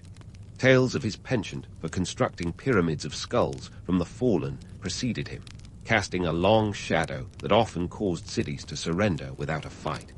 It's a bit like having a reputation for being the office prankster. Sometimes the mere threat is enough to get people to play along. Yet, amidst all this bloodshed, there are whispers of Timur as a chivalrous figure, a man of honor who spared his enemies if they laid down arms. It's tempting to buy into this romanticized version, but let's not kid ourselves. Timur was as chivalrous as a cat burglar. Yes, he might have shown mercy on occasion, but it was calculated, a tool to further his own ends. His conquests were less about noble intentions and more about expanding his empire with ruthless pragmatism. Now, about those fabled pyramids of skulls. Yes, they were real, and no, they weren't just for show. Timur used them to send a message as clear as a neon sign in Times Square. Resistance is futile. While it's easy to dismiss these acts as mere barbarism, there's a cold, hard logic to them. In a world where news traveled slowly and in whispers, such dramatic displays ensured his reputation spread faster than the flu in a crowded room. But why Persia, you might ask? The answer lies in its wealth and strategic location. Persia was the jewel in the crown of any empire, a land rich in resources and culture, with a history as vibrant as a sunset over the Silk Road. Conquering Persia wasn't just a feather in Timur's cap. It was a major power move, a statement that his empire was a force to be reckoned with. Persia's subjugation marked the beginning of a new chapter in his storied career, turning him from a regional power player into a full-blown emperor with aspirations that stretched beyond the horizon. Yet, for all the brutality and bloodshed, Timur's campaigns also brought about a curious side effect, the intermingling of cultures. As his armies marched through Persia, they left behind more than just scars and ruins. They also facilitated the exchange of ideas, art, and knowledge. It's a paradox of conquest that even as cities fell, the seeds of new cultural blooms were sown. In a way, Timur was unwittingly creating a melting pot, a precursor to the multicultural tapestries we see today. As Timur's conquests continued, his legend grew ever larger, encompassing both the mythic and the monstrous. He was a man of contradictions, a figure who could order the construction of a pyramid of skulls one day and commission a grand architectural project the next. This duality is part of what makes his story so compelling. Timur wasn't just a conqueror. He was a force of nature, a whirlwind of ambition and brutality whose legacy would echo through history like a haunting refrain. So, as we leave Timur poised on the brink of further conquests, remember this. History is rarely as simple as heroes and villains. In the annals of time, figures like Timur straddle the line between legend and reality, their stories as complex as the empires they built and destroyed. And as we continue to unravel the tapestry of Timur's life, it's clear that his saga is far from over. Stay tuned as we delve deeper into the next chapters of his epic tale, where the stakes grow higher and the battles fiercer, in a world where power was both a prize and a peril. As Timur's conquests rolled on like a steamroller of ambition, the narrative of his life took on a new dimension, less about swinging swords and more about the subtle dance of governance. You see, ruling a vast empire wasn't just about clobbering the competition. It required the finesse of a diplomat and the vision of a CEO. Timur's empire stretched from the Caucasus to India, encompassing a staggering array of cultures, each with its own customs, languages, and let's be honest, its own set of headaches. Now, Timur wasn't just an empire builder. He was more like an empire whisperer. He knew that keeping such a sprawling domain under his thumb required more than just a fearsome reputation. So, what was his secret sauce? For one, he was all about local governance. Instead of micromanaging every little detail from his saddle, he appointed local leaders to maintain order, much like a modern-day franchise operation. These local rulers, often former adversaries, were given a degree of autonomy as long as they pledged loyalty and, of course, paid their dues to the Timur treasury. It was a bit like having regional managers, each one motivated by a mixture of fear and profit. But it wasn't all about cracking the whip. Timur also understood the power of trade like a 14th century Wall Street whiz kid. His empire sat at the crossroads of the Silk Road, a bustling artery of commerce that connected the east and west like a massive, dusty internet. This wasn't just about silks and spices. It was about power and influence. Timur leveraged these trade routes to boost his empire's economy, ensuring a steady flow of goods, information, and cold, hard cash. By taxing these trade routes, he effectively turned his empire into a toll booth on the road to prosperity. Timur's economic policy wasn't just about squeezing every coin out of his subjects, though he certainly excelled at that. He also invested in infrastructure, like a medieval Elon Musk with a penchant for stone and mortar. He commissioned the construction of roads, bridges, and caravanserais, those ancient rest stops for weary traders and their camels. It wasn't just about moving armies, it was about moving money. These improvements not only facilitated trade, but also helped knit the disparate parts of his empire together, like a patchwork quilt that somehow managed to be both functional and fabulous. Let's not forget the role of culture in Timur's grand strategy. He was a patron of the arts, commissioning grand architectural projects that still stand today, like the Gur-e Amir Mausoleum in Samarkand. These weren't just vanity projects, though his ego certainly got a boost. They were statements of power and legitimacy, a way to cement his legacy in stone and tile. By promoting culture and learning, Timur turned his cities into centers of intellectual and artistic activity, drawing scholars and artisans from across the known world. It was a bit like turning your empire into the Renaissance's version of Silicon Valley. Of course, no discussion of Timur's empire would be complete without addressing the myth of his invincibility. Sure, he had an aura of terror that could make the Grim Reaper think twice, but the reality was far more nuanced. Ruling from horseback sounds romantic, but in practice, it was a logistical nightmare. Communication was slow, and maintaining control over such a vast and diverse empire was like trying to herd cats while riding a unicycle on a tightrope. Timur faced constant challenges, from rebellious provinces to ambitious underlings with dreams of their own. Yet, Timur's genius lay in his adaptability. He wasn't a one-trick pony. He was a whole circus of strategies. When brute force wasn't the answer, he turned to diplomacy, crafting alliances with foes one day and friends the next. It was a balancing act worthy of a Cirque du Soleil performance, and Timur was the ringmaster, orchestrating the chaos with a flourish. The myth of his invincibility also masked another truth. The empire was as fragile as it was formidable. Like a house of cards in a windstorm, it was prone to collapse without constant vigilance. Timur's health was a ticking clock, and he knew it. The question wasn't just about how to expand, but how to sustain. His empire was a living organism, and as any biologist will tell you, organisms need maintenance, or they perish. As we peel back the layers of Timur's administrative prowess, it's clear that his empire was a complex beast, held together by a mix of fear, ambition, and shrewd management. It wasn't just about swinging swords and building skull pyramids. It was about creating a legacy that could outlast even the most fearsome conqueror. Yet, even as we marvel at his achievements, we must remember that the line between legend and reality is as blurry as the horizon at dusk. So, as Timur's story continues to unfold, remember this. Empires are not just built on battlefields. They are crafted in the minds of those who dare to dream big, even if it means riding the whirlwind of history. Stay tuned, because Timur's tale is far from its final chapter. As Timur's tale unfurls like a particularly dramatic tapestry, we find ourselves drawn to the heart of his empire, Samarkand. Ah, Samarkand, not just a city, but the crown jewel of Timur's architectural ambitions and a canvas for his ego. This wasn't just urban planning, it was medieval branding at its finest. In the late 14th century, while Europe was tentatively crawling out of the Dark Ages, Samarkand was blossoming into a cultural and economic powerhouse.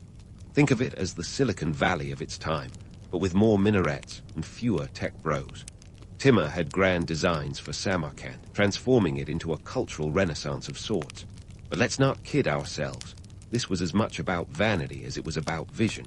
Let's dive into the numbers because, as we all know, data makes the world go round. Timur's construction spree in Samarkand was nothing short of legendary. He commissioned structures like the Bibi-Khanum Mosque, which could rival any modern-day skyscraper in its ambition. This colossal mosque, named after his favorite wife, was a testament to his power. or perhaps his way of saying, "Look, Mom, no hands." Except with bricks and mortar. The mosque's dome soared to a staggering height of 40 meters, a feat that required 500 elephants to transport materials from India.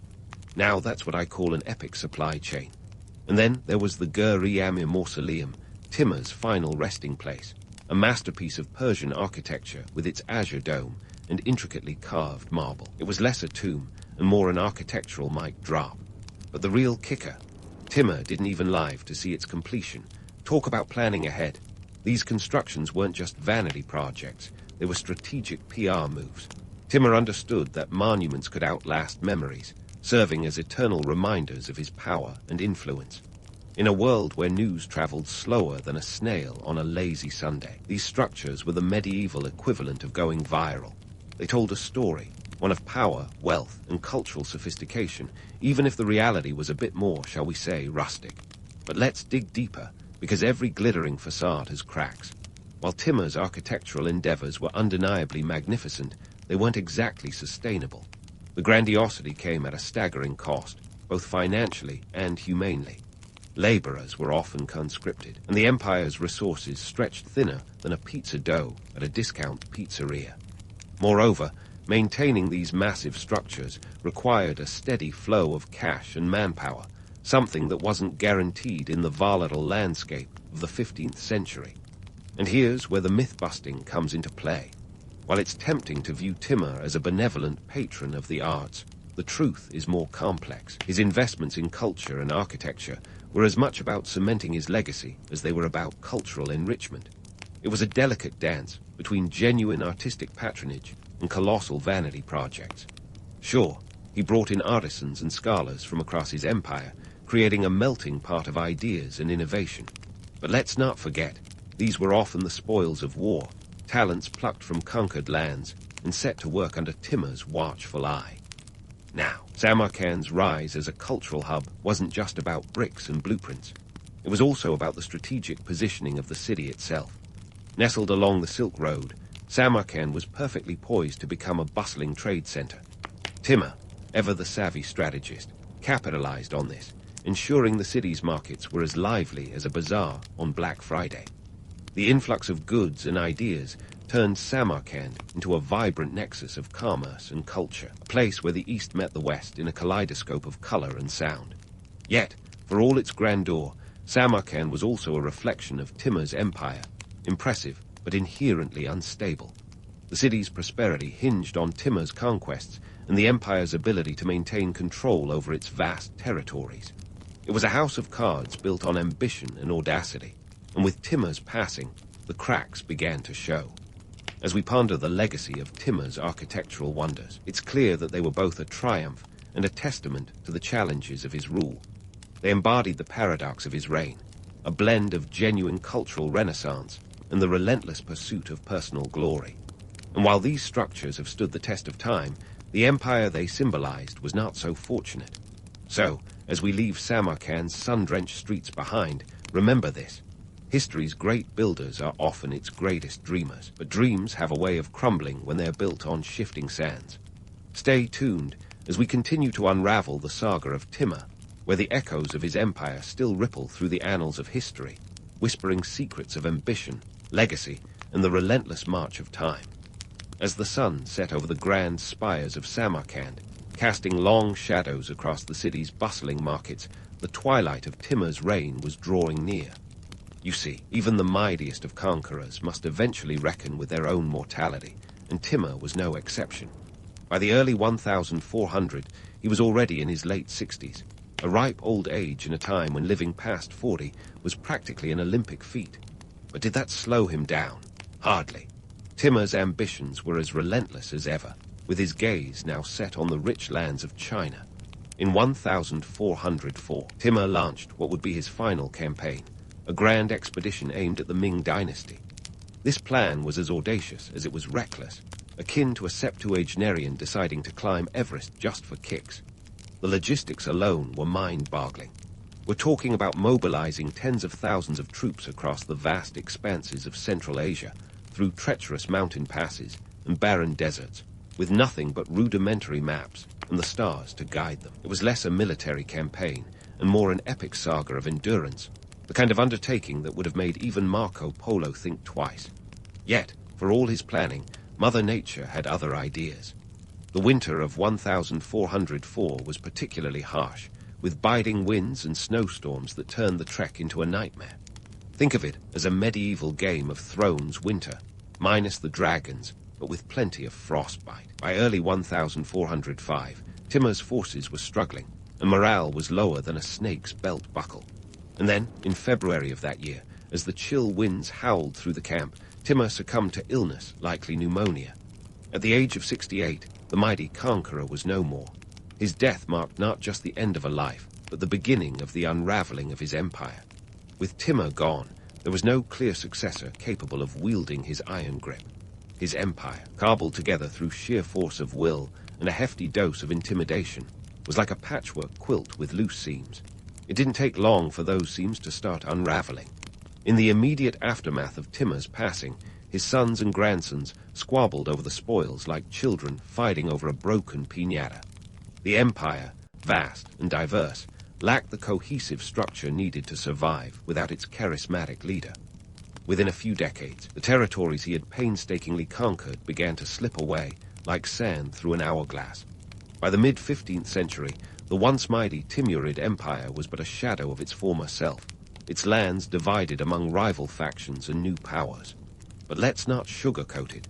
Timur's legacy is a mixed bag, a curious blend of myth and mayhem. On the one hand, he is remembered as a brilliant strategist and a patron of the arts, a leader whose vision transformed cities like Samarkand into centers of culture and learning.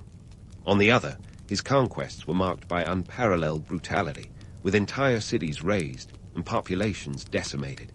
The pyramids of skulls he left in his wake were not just macabre monuments, but a grim testament to the human cost of his ambitions. And there's the rub. The myth of Tamerlane, the great, often glosses over the staggering toll of his conquests. While it's tempting to romanticize his exploits as the stuff of legend, the reality is far more sobering. His campaigns resulted in the deaths of millions, and the scars of his invasions lingered long after his empire crumbled. The question then arises, can greatness be measured by conquest alone, or must it also account for the consequences of such ambition? Timur's reputation has fluctuated over the centuries, with some viewing him as a visionary leader and others as a ruthless tyrant. In the lands he once ruled, his name still evokes a mix of awe and animosity. For example, in Persia, he's often vilified as a destroyer, while in Uzbekistan, he's celebrated as a national hero. It's a testament to the complexity of historical narratives, where the truth is never quite as clear-cut as we might like. Yet, for all the tumult and bloodshed, Timur's reign did have enduring impacts. His conquests facilitated cultural exchanges that enriched the regions he touched. The intermingling of ideas, art, and technology helped lay the groundwork for the Renaissance in Europe and the flourishing of culture in the Islamic world. It's a paradox that even amidst destruction, seeds of creation can take root. In the grand tapestry of history, Timur's story is one of ambition and contradiction, a reminder that the line between legend and reality is as blurry as a morning after a night on the town. His empire may have been fleeting, but the echoes of his life continue to resonate, a testament to the enduring allure of power and the complex legacy it leaves behind. As we draw the curtain on Timur's saga, let's remember the lessons his life offers. Empires, like all things, are ephemeral, subject to the whims of fate and the frailties of their architects. Greatness, if it is to be truly great, must consider not just the heights reached, but the foundations upon which those heights are built. And perhaps most importantly, we are reminded that history is a mosaic of stories, some triumphant, others tragic, but all integral to the human experience. So, as we close this chapter, take with you the knowledge of a life lived on the edge of legend, where ambition knew no bounds, and the world was both a canvas and a battlefield. In the end, Timur was not just a conqueror, but a force of nature, one whose legacy challenges us to ponder the true cost of greatness and the fleeting nature of power. Beneath the relentless sun of the Indian subcontinent, where today's maps outline the borders of Pakistan, stretched a land that was once the bustling heart of the Indus Valley civilization. This was no random expanse of dirt and dust. Oh no, this was a prime piece of real estate. Think of it as the ancient world's version of a beachfront property, but swap the ocean for rivers and the occasional monsoon. The Indus and the Gagahakra rivers, like generous guards, carved their paths through the plains, leaving behind fertile soil that was just begging to be farmed. You could almost hear the ancient farmers rubbing their hands with glee at the thought of bumper crops, if they weren't too busy figuring out how to dodge the next flood. That is. Now, let's talk geography, the unsung hero in the epic saga of civilizations. The Indus Valley, around 3,300 BCE, wasn't just a bland canvas for the story of human progress. It was the stage, lights, and sound system all rolled into one. The fertile land's courtesy of those mighty rivers were like nature's cheat code for agriculture, allowing the Harappans to grow enough food to feed a burgeoning population. And when you have more food than you can eat, what do? You trade, of course. The Indus folks weren't just farmers. They were ancient entrepreneurs. They figured out that those rivers weren't just good for watering crops. They were trade highways, connecting them to Mesopotamia and beyond. They didn't have Amazon Prime, but they could ship goods like beads, metals, and pottery over impressive distances. But let's not get too carried away with romanticizing the rivers. Sure, they were the lifeblood of the civilization, but they also came with a side of chaos. Monsoons, those unpredictable guests at the party, swept in with a force that could make or break a year's harvest. Ancient weather forecasts, non-existent. Imagine trying to plan your agricultural calendar when the biggest variable is Mother Nature's mood swings. One year she'd bestow the perfect amount of rain, and the next she'd unleash a deluge that could wash away entire fields. Yet, through this risky dance with nature, the Harappans learned resilience and innovation. They dug canals and built reservoirs, investing in early urban planning that would make even modern city planners nod in appreciation. And speaking of planning, that's where the Indus Valley civilization truly flexed its muscles.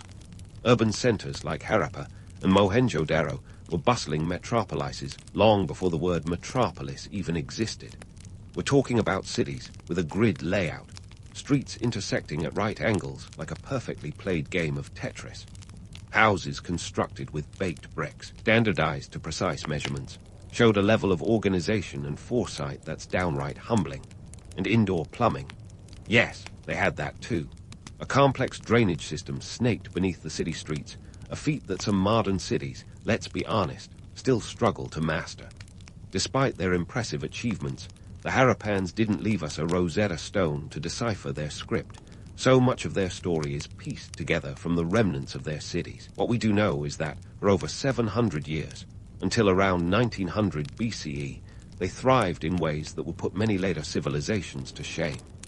They created a society that balanced trade, agriculture, and urban development with an eye for sustainability and innovation.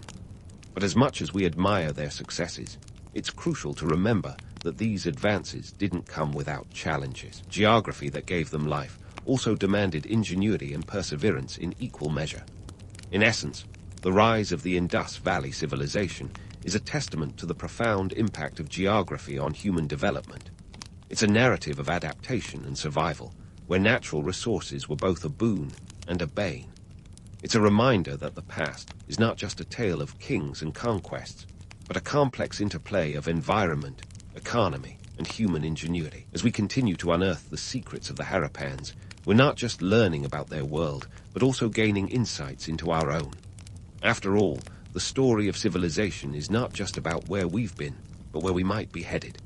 The Harappans, with their penchant for urban orderliness, would have made Marie Kondo proud. Their cities, Harappa and Mohenjo-Daro, were the architectural dynamos of their time, sprawling urban centers that hinted at a society with a serious case of OCD.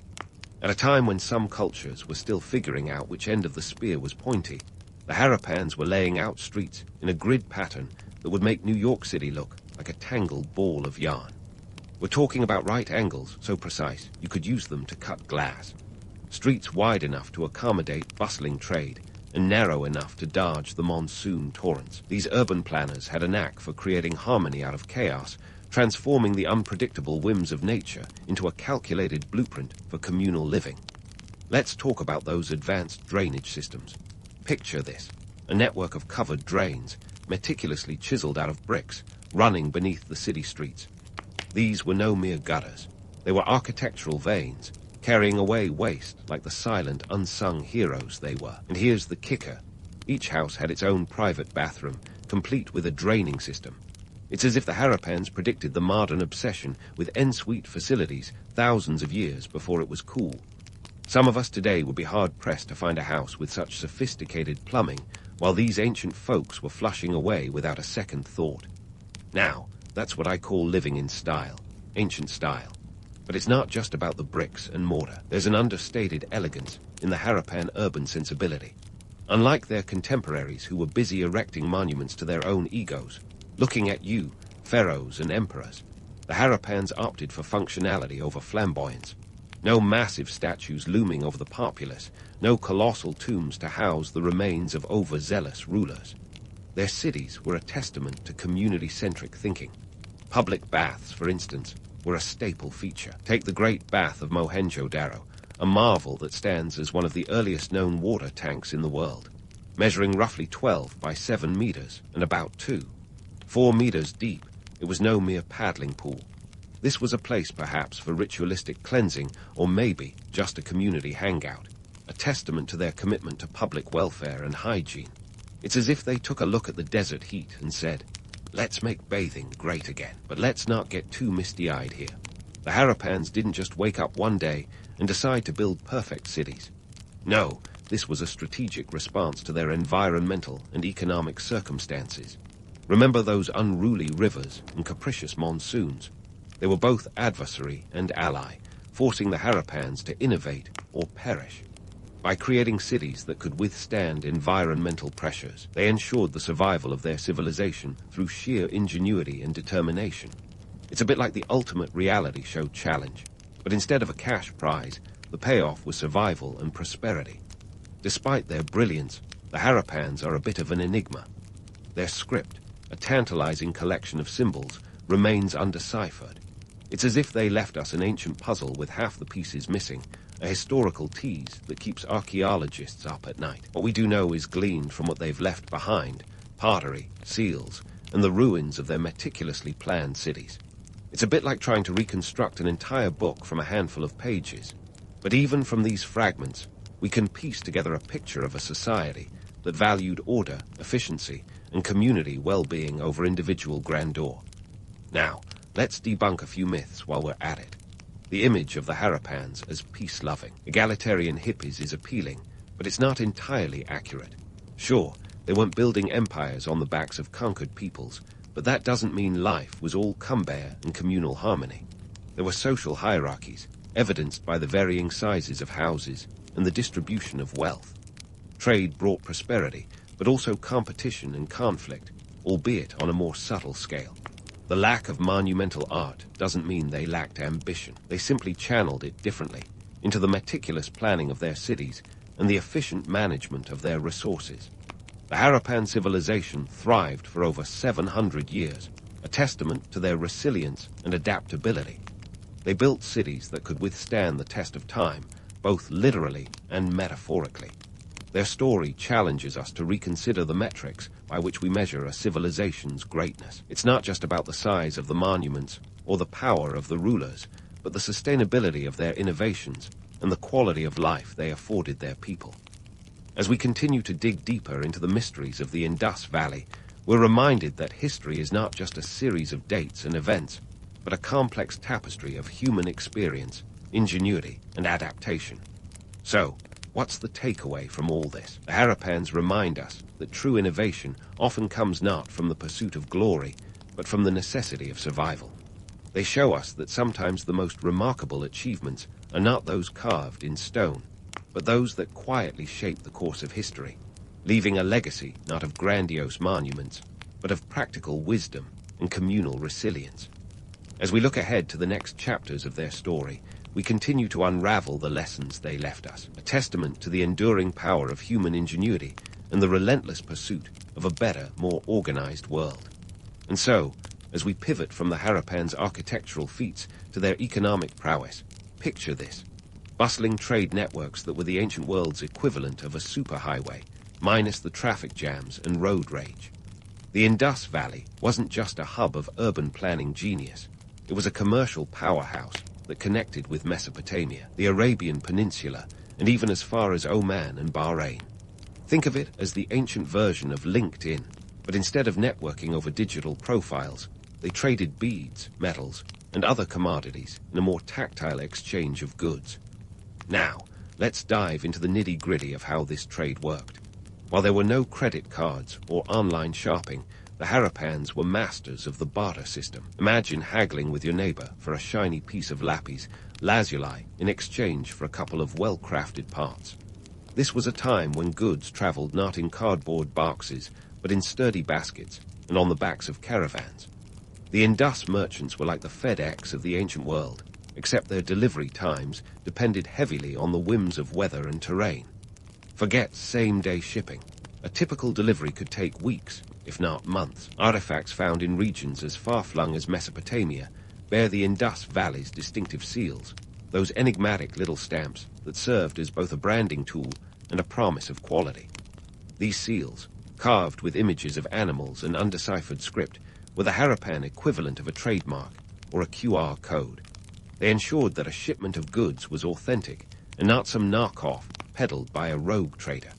These seals have been found in cities like and Suma, suggesting that the Harappans weren't just trading with their neighbors, but were key players in an international network of commerce. And speaking of seals, let's talk about the fashion trends they helped spread.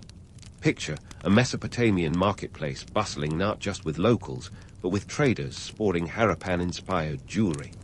Those beads and bangles weren't just pretty baubles, they were status symbols. The Harappans had a knack for crafting intricate designs that made their way into the wardrobes of elite merchants and nobility across the ancient world. It's like the Harappans had their own line of couture, ancient bling that screamed sophistication to anyone in the know. Yet, as glamorous as international trade sounds, it wasn't without its pitfalls. Imagine the horror of a shipment delayed by a sandstorm or a caravan waylaid by bandits. An ancient Amazon Prime mishap, if you will, except your package was a shipment of precious metals, not a forgotten cat tree. And then there were the economic downturns, times when the demand for goods plummeted, leaving traders with warehouses full of unsold merchandise. You'd think that some things never change, even in 2500 BCE. But why was trade so vital to the Harappans? Well, their economy wasn't just about survival. It was about thriving in a way that allowed their civilization to flourish for centuries. Trade brought in resources that weren't locally available, like copper from Oman or lapis lazuli from Afghanistan. These materials weren't just decorative. They played crucial roles in the Harappan economy, fueling industries that produced tools, jewelry, and ceremonial items. The Harappans seem to have understood that their geographical position was a goldmine for trade. Nestled between the resource-rich lands of Persia and the cultural melting part of Mesopotamia, they leveraged their location to become middlemen in a trade network that spanned the known world. It was a strategic position that ensured a steady flow of goods and ideas, enriching their civilization with both material wealth and cultural influence. But let's take a step back from the prosperity to consider the political and social realities. The Harappans, despite their peaceful reputation, were no strangers to competition. The very act of trade introduced rivalries, both with neighboring civilizations and within their own ranks. Merchants, much like today, competed for the best routes and most lucrative deals. The social structure, although less hierarchical than some of their contemporaries, still had its share of power dynamics, with wealth and trade creating distinct social strata. So, as we unravel the complexities of the Harappan economy, we're reminded that their story is not just one of commerce, but of connection, an intricate web of relationships that stretched across continents. It's a testament to their resilience and adaptability, qualities that allowed them to thrive in a world that was as unpredictable as it was interconnected. And as we continue to examine their legacy, uncover not just the artifacts they left behind, but the lessons they imparted on trade, innovation, and human ingenuity. In the grand tapestry of history, the Indus Valley civilization stands out not just for its achievements, but for its ability to navigate the challenges of its time with a finesse that still resonates today. As we weave through the intricacies of their trade networks, we glimpse a society that was every bit as complex and dynamic as our own. So stay tuned, because the Harappans have left plenty more mysteries to unravel, stories that keep historians and archaeologists digging, both literally and figuratively, for the truth beneath the sands of time. Now that we've navigated the bustling trade routes and economic prowess of the Harappans, let's pivot to the everyday lives of these ancient urbanites. Imagine a society where the typical day didn't start with a morning scroll through social media, but perhaps a glance at the communal well. The Harappan civilization, with its urban planning and communal sensibilities, was less about individual opulence and more about collective well-being. Yet, beneath this facade of egalitarian utopia, there was a social hierarchy, subtle yet significant, a kind of ancient version of keeping up with the Joneses. First, let's address the elephant in the room, or rather, the script on the pottery. The Harappan script, a tantalizing puzzle of around 400 unique symbols, remains undeciphered to this day. It's like the ancient world left us a cryptic tweet without the password. Archaeologists have been trying to crack this code for decades, like contestants on the most challenging game show ever. The symbols appear on seals, pottery, and tools, hinting at everything from administrative records to trade transactions. So, while we can't read their language, we can speculate. Perhaps they used these symbols to record grain quantities, organize trade, or even leave messages for their future descendants, who, let's face it, have been a little slow on the uptake. Now, onto the social structure. The Harappans, it seems, were not a civilization of pyramid builders or monument makers. Instead, their achievements lay in urban planning and community welfare. But before you get too misty-eyed about their supposed egalitarianism, let's address the myth. The Harappans were not some idyllic, classless society where everyone gathered in a circle to sing Cumbaya. Archaeological digs reveal a range of housing sizes, from modest abodes to larger, more elaborate homes. Sounds familiar, right? The ancient real estate market was alive and well. Your address likely said a lot about your social standing. Speaking of homes, here's a fun fact to impress at parties. The Harappans might have been the original proponents of the no shoes inside policy. Their homes were designed with cleanliness in mind, featuring raised plinths to keep out the dust and debris of the bustling streets. And with advanced drainage systems and private bathrooms, their commitment to hygiene was nothing short of revolutionary for its time. So, the next time you're annoyed by a shoe rack at the door, just think of it as a nod to Harappan ingenuity. Now, onto the daily grind. The Harappan diet was as rich and varied as their civilization, offering more than just a grainy staple. They dined on wheat, barley, peas, and lentils, with the occasional spice kick from mustard or turmeric. Yes, they were the OG spice aficionados. Meat wasn't off the menu. Cattle, buffalo, and even fish made appearances on their plates, though there's no evidence they were hosting elaborate feasts like a certain bunch of toga-wearing Romans. Their diet was balanced, nutritious, and surprisingly modern, making you wonder if the Harappans would scoff at our modern obsession with kale salads and quinoa bowls. Yet, it's not just about what they ate, but how they lived. The Harappan lifestyle was a delicate balance of work and leisure, with community activities playing a central role. Public baths, like the Great Bath of Mohenjo-Daro, were not just for hygiene but social hotspots, where citizens could gather to chat, exchange news, or even discuss the latest shipment of lapis lazuli. It's like the water cooler moment, but with more water and less office gossip. Despite their apparent focus on community, the Harappans weren't immune to the age-old human tendency for competition and distinction. Wealthy merchants and traders likely enjoyed a few more privileges than your average potter or farmer. The trade of exotic goods wasn't just about profit, it was about prestige.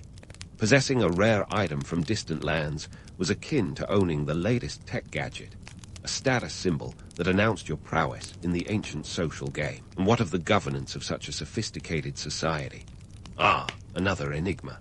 There's no evidence of palaces or elaborate temples, leading some to speculate that the Harappans were governed by a council or assembly rather than a singular ruler. Think of it as an ancient board meeting, but without the PowerPoint presentations. This communal approach to governance might explain the emphasis on urban development and public welfare rather than monumental vanity projects.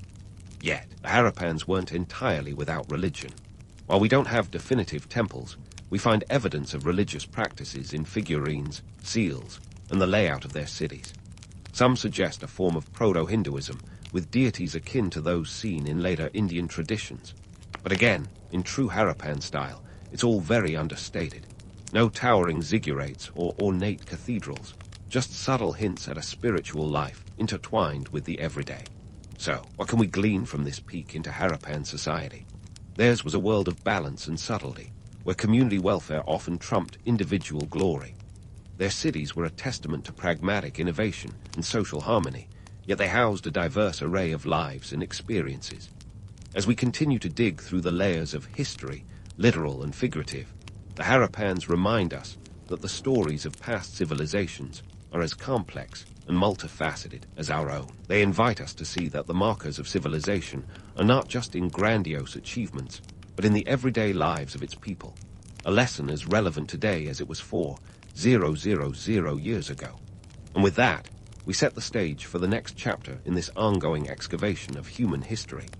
Stay tuned, because the Harappans have plenty more secrets buried in the sands, waiting to be unearthed. As we delve into the twilight of the Indus Valley civilization, the narrative shifts from the bustling streets of Harappa and Mohenjo-Daro to a landscape of mystery and speculation. This is where the real detective work begins, piecing together the fragments of a civilization that seemingly vanished into the annals of history. The decline of the Indus Valley civilization is a story full of theories, each as compelling as the next, and each leaving us with more questions than answers. We're like historians on the hunt for clues, with history itself as the elusive suspect. Let's start with the climate change hypothesis. Around 1900 BCE, the monsoon patterns that had once been the lifeline of the civilization began to shift. The generous rains that filled their reservoirs and nourished their crops became increasingly erratic. This wasn't just a bad weather year, it was an ancient climate crisis. The Gagahakra River, believed by some to be the legendary Saraswati, began to dry up, transforming fertile lands into arid expanses. Imagine being an ancient farmer, watching helplessly as the lifeblood of your sustenance evaporates. As the climate shifted, so did the Harappans' fortunes, forcing them to adapt or face extinction. Another tantalizing theory involves tectonic shifts. The Indian subcontinent is no stranger to geological activity, and some researchers suggest that an earthquake might have altered river courses, further disrupting the delicate balance the Harappans had with their environment. It's a bit like nature deciding to play a game of chess, with the Harappans as unwitting pawns. With rivers rerouting and land becoming less hospitable, the cities that once thrived on trade and agriculture found themselves struggling to survive. Then there's the theory of socio-political factors. Unlike the dramatic falls of empires with emperors and epic battles, the Harappan decline might have been more of a quiet unraveling. Internal strife, resource scarcity, and declining trade routes could have led to a gradual decentralization. Without a single ruler or dominant power to hold the civilization together, communities might have splintered, each trying to make do with dwindling resources. It's the ancient equivalent of a company going bankrupt, not with a bang, but with a series of unfortunate boardroom decisions. And let's not forget the potential role of invading forces. Some scholars propose that the arrival of Indo-Aryans might have played a part in the Harappan decline. However, the evidence for a hostile takeover is as murky as a monsoon puddle. Unlike the cinematic invasions of popular media, this might have been more of a cultural osmosis, gradually blending rather than replacing the existing society.